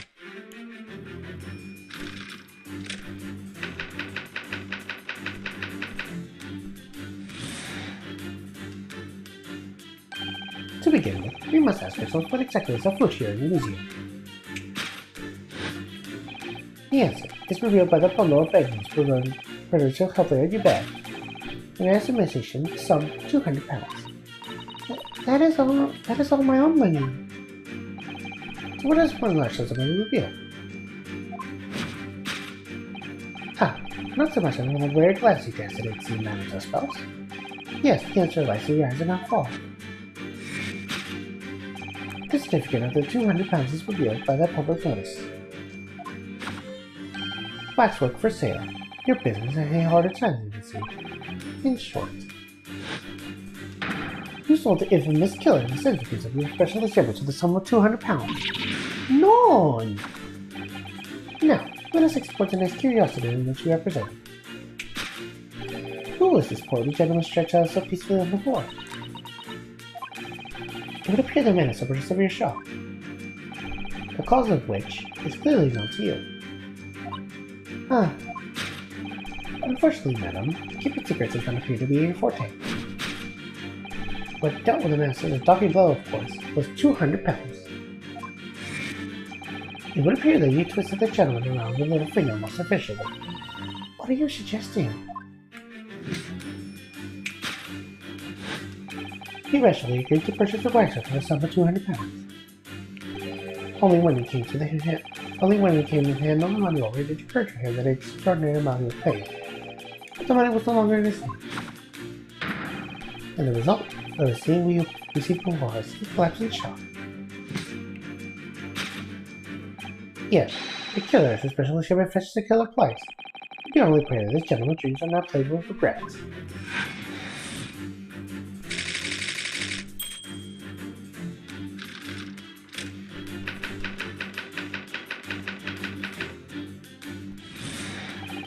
The question that arises then is what had become of this waxwork that changed hands. Let us consider that problem for the moment. You cannot possibly. The what immediately strikes me about this conundrum is the young man standing over there. Who is this fellow? To find the answer, we need only return the handkerchief. Such as the one of the policeman's secret sending for the members of the force of the crime being perpetrated. Yes, this young man is an undercover policeman currently investigating the museum. I know him well, in fact. He's Sergeant John Clay. What are you talking about? The man is quite a celebrity. He received triple accolades at last year's Publicity Award. But... Next, we turn our attention to this old man sitting behind us, particularly significant prediction. I don't want to be closely, and he has a moving muscle, almost as if he were a waxwork. But you... Your reaction confirms my suspicion, John. I noticed that everyone's so course. Absurd. The telltale sign that it's to prove whether or not this old man is a waxwork is the obvious price tag. Turcopans. A tragically low price, I must say. So perhaps this coin made its ancient waxwork riddled with cracks. And yet you saw the little porcelain generated the exorbitant 200 pounds. The sort of appropriate behavior that should attract the attention of Scotland Yard. Isn't that so, madam? I do not know. Yes, the waxwork soul has already been seized by the police, and remains in the custody as we speak. The owner must be reunited with his grave with a special exhibit, and not for a moment too soon.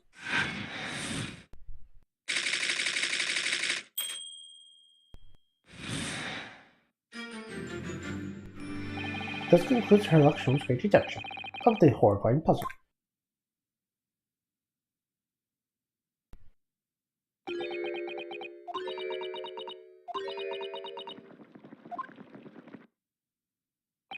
I see I stunned you all with silence.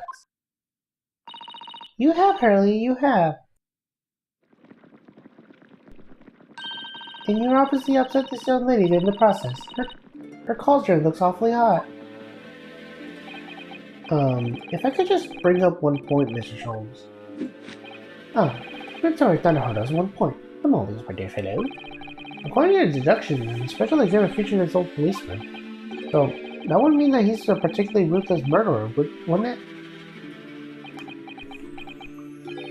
A killer policeman, honorable. Sorry? It was a mysterious series of murders that rattled the capital early last year. The police rushed to the scene every time, only to find the culprit had disappeared into the ether. And it turned out to be the culprit of the... It turned out the culprit was a policeman himself, the senior officer by the name of Honorable. So you mean that... So you mean that's who the sinister-looking old man there was supposed to be? Indeed, it is a particularly great phrase, is it not? Unforgettable, in fact. Yes, I remember that audio you counted him only too well. But is 200 pounds a lot of money for a wax model?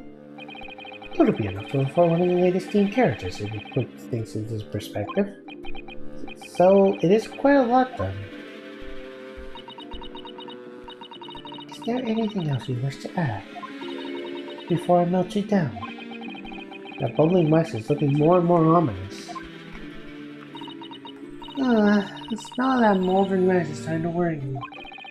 Mr. Schultz more or less just accused her of the face, so I think I might have to call your assistant here, Iris, if that's alright. To make some minor corrections of the great detective's great deductions.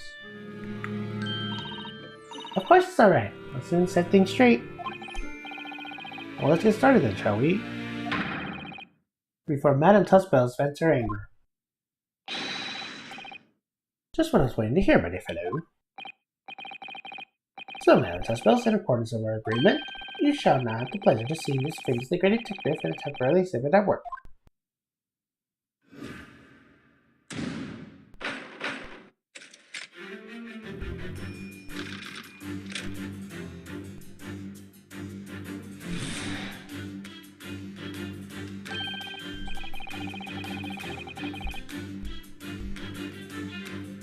To begin with, let's ask those exactly as a foot here in the museum.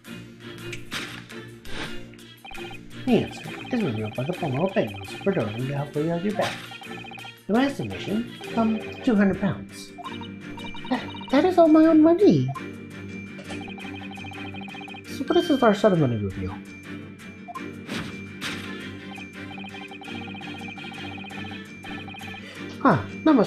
Not too much of a voluntary classic test, it looks in Madame Tussbells.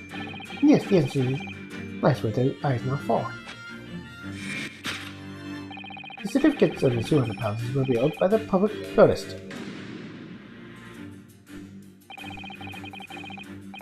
You definitely look at this direction, it's true. I'm not sure she's still selling any of her artwork even for 200 pounds. No. She must pour her heart and soul into making them, don't you think? Over and above the wax. If it were me, I wouldn't sell them for anything. For that much money I would, but it sounds like it makes me a bad person. Well, anyway, I wonder if the 200 pounds could have been some other significance. Follow that further expanse again and see what that's the girls who gets playing.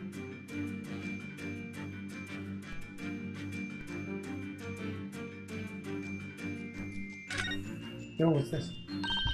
What's that note doing ping in the wall there? Oh yes, let's see. Dear Madame Tussfells, we've taken the prisoner from this room. The price for his safe return is 200 pounds. Have the money ready by noon on 23rd October. What? This is the sort of thing that left behind when someone was kidnapped. Yes, it's a ransom note. Exactly. Take that!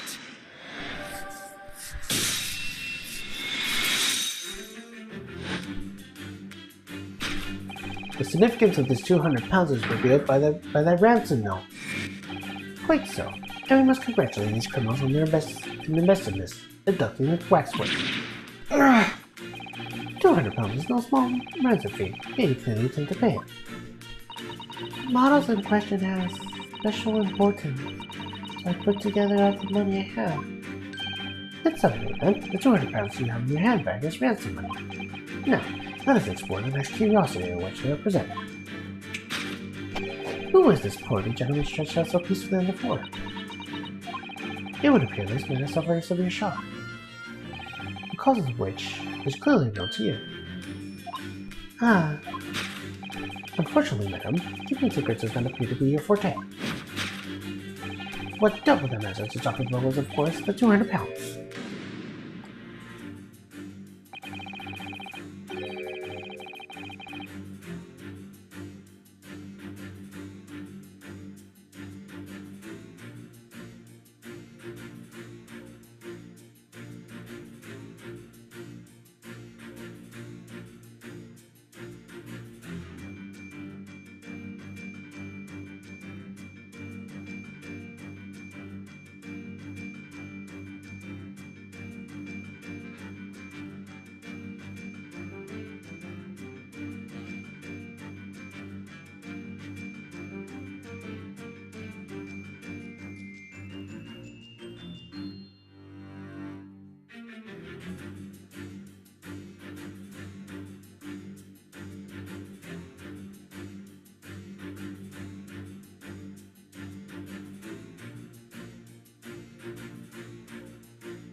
So if the waxwork was kidnapped, what does it leave us to determine who this man is? We can just ask when he comes around. Feel the point of this exercise is to understand the beauty of the deduction progress, Cyrus. Yes, you're right. Hurley's tried so hard, we must let him down. Well, there's little doubt that he suffered a shock. That much seems clear. But in the case, what Madame Tusk must try to hide? Let's take a closer look around.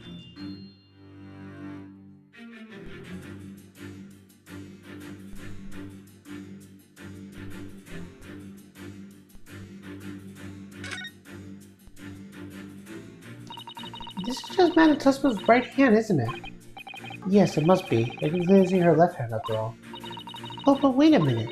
This is a left hand as well, look. Don't say such creepy things, Iris, please. And it seems very stiff too. But it's really hard. You mean it's made of wax? Take that!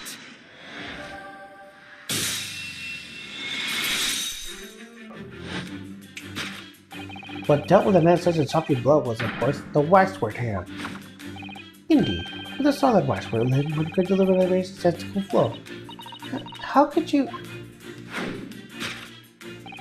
The hand producing on the bottom of the cape, they ought to be a right hand, but closer inspection reveals that in fact it's a left hand. Ah. It's someone masculine as well. In other words, it does not belong to you, madam. It's the hand of a waxwork model. Yeah!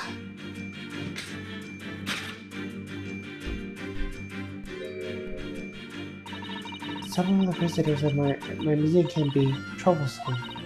They meddle with the exhibits and cause damage. So you mean that arm? Yes, this gentleman saw fit to try to remove it as a souvenir. No small stoop sake. Like taking the whole branch of a cherry tree when you go out to view the blossoms. I'm afraid I had to teach a man a lesson. You confronted the man and tried to take his arm back. And the result, the scene we see before us, he was knocked unconscious. The point we had to revisit later, but then for the time being, we have a conclusion. Yes, the killer in this special exhibit has been kidnapped.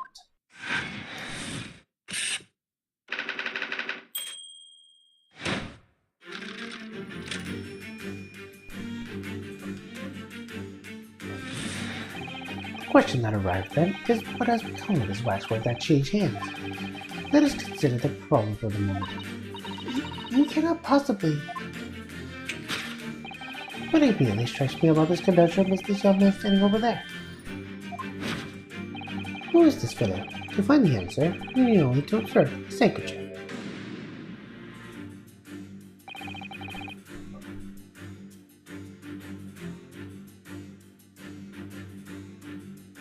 According to Mr. Sholmes, the yellow handkerchief is a sign to the other policeman and the other crime is on the way.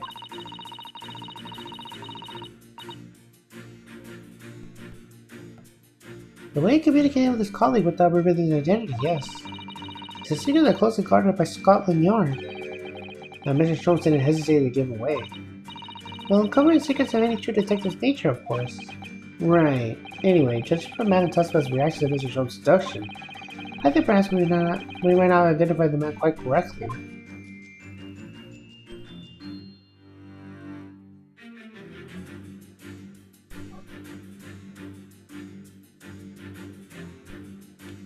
Take that!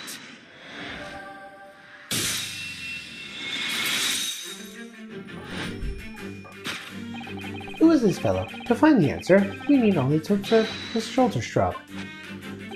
No such foolish human walks on earth. Hope that I can serve you.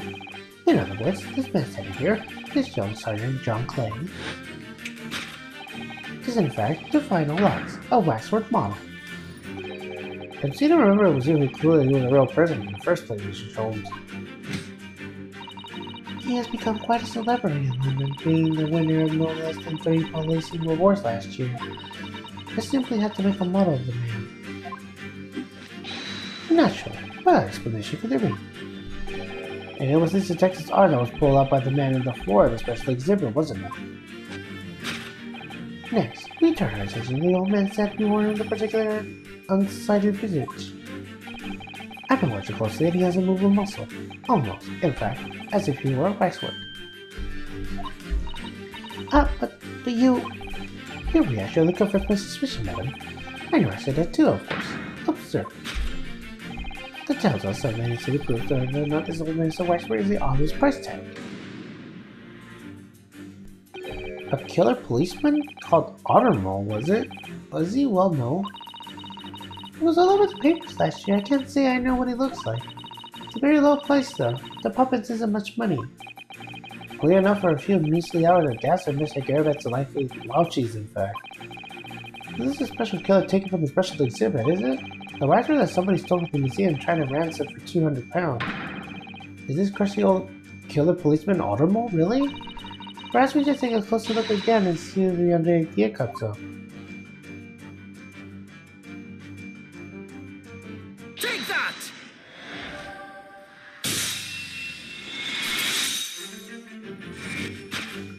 It tells us that the instantly proves whether or not this old man is a waxwork is the obvious twitch.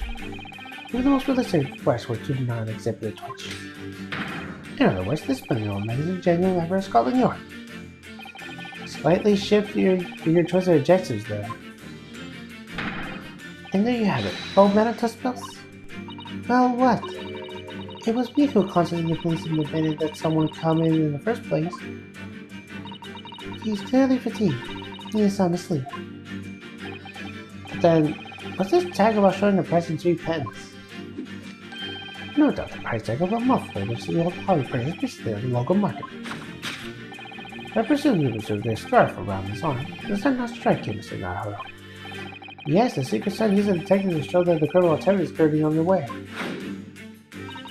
Of course, because, as you know, there has been such criminal activity happening here. I did your duty from the very beginning, detective. So, it would seem only coming up to the truth.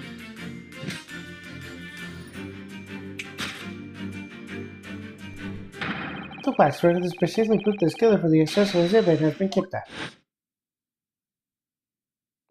And Scotland Yard is already investigating. But the model's whereabouts remains a mystery. Thus concludes Sherlock Holmes' great deduction for this horrifying puzzle.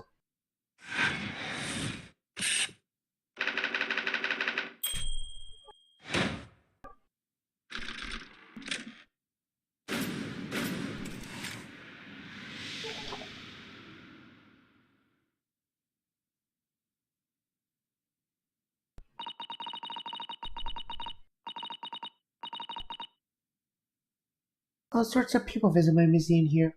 Men and children, young and old. Sometimes they drop in just for a short time for their way back to the pub. I welcome them all. But if anyone tries to damage my exhibits, I do not take it lightly. Anyway.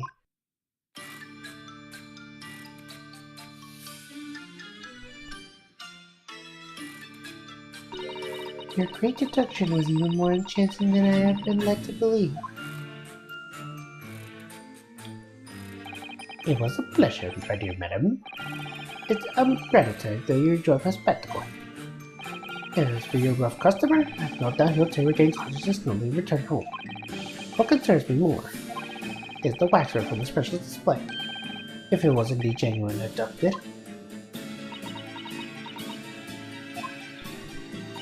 Yeah, tragically, it was.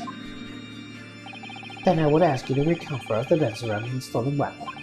If it's as much detail as possible, if you please. Very well. But after I have told you what I've known, I must insist that you return to your work.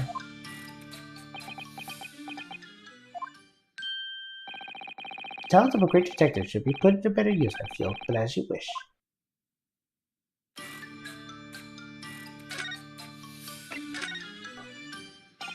Tell me more about the stolen waxwork, please. It was some days ago now, when I came in here one morning. I immediately noticed that the waxwork was missing from the special exhibit here. It was your most prominent display, so that's why the curtains were closed. And I found the ransom note on this place. The culprits had broken in during the night and taken it then. So this waxwork that was stolen, it was a model of some horrible criminal, I suppose? Of a particularly horrible criminal, in fact. A killer who left a more profound scar in society than any other. I would say, the Professor. Not a name I heard of. So, Mr. Naruto, it seems the circle is complete. Sorry? The Professor case happened around the time I was born, didn't it? Indeed it did, Iris. 10 years ago, a series of murders have rocked the capital. 10 years ago? Yes, at exactly the time that Baron Manzes graduated from university, in fact. What? Surely he's not saying. So that big event that changed Mr. Reaper's life.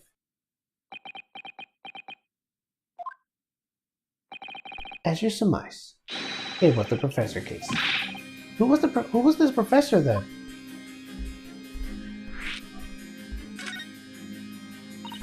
It was a series of gruesome murders that held up blood and graphic terror a decade ago.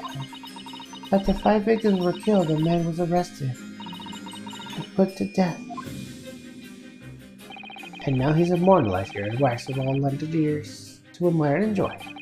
Though of course, he happens to be absent at present, only on account of abduction. But I don't understand. How is it all related to Lord Manzes? You must first understand, my dear Finnedo, why is it that the Professor earned such infamy? It was due to the victims he chose, some of Whitehall's finest. What do you mean, Hurley? Those murderers, those murdered by the professor, are some of the highest members of the British aristocracy. Members of the nobility, even royalty. It's sent shockwaves through the country's administration. Members of the... wait, of course! What Professor Hairbrain said. Lord Vanseed is from a family with noble blood. Oh gosh! It was the fifth victim that led to the professor's arrest. The last of the killer's prey was a young noble by the name of... Clint Van Zeeks. No! I don't believe it! Van Zeeks? I'm sure you can piece together the rest of yourself. In the wake of his older brother's murder, the young Barrack pursued a career as a prosecutor, and eventually became the Reaper we know today. I had no idea Lord Van Zeek had such a tragic past. Well, I'm afraid that's all I can say on the matter, for the time being at least. After all, I have work to do. As a Waxwork exhibit.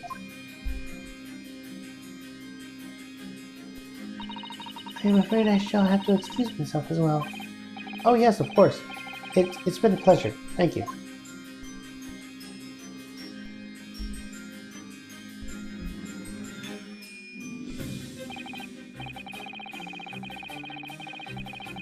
Well, none of your predicted scenarios have been analyzed and involved you coming to visit me here. It's been too long. It really has. I'm delighted to see you, Barry. It's been 10 years, and here we are, meeting in the prison of all places. I can't forget myself what happened to Mr. Admin. I just can't. I still can't believe it could happen.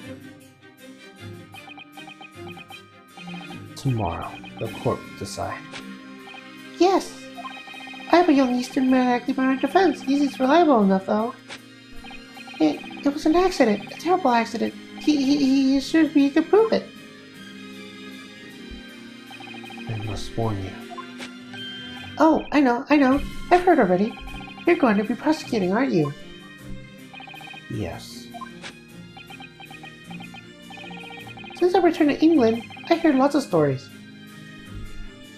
Barry, are you really... What? Never mind. I know that you have my best interest in heart. My friend is on the trial. I wouldn't trust it to anyone else. Of course. I fully understand. Thank you, Barry. Until tomorrow, then. I'll see you in the court.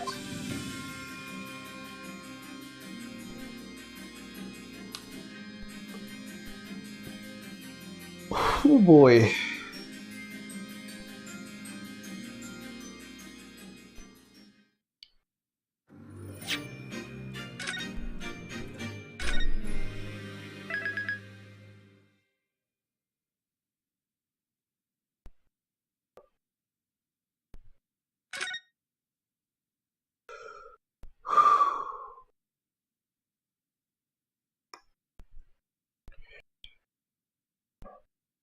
I think I'm going to end the stream. It's already getting late. Yeah, I'm going to end the stream. It's already getting late.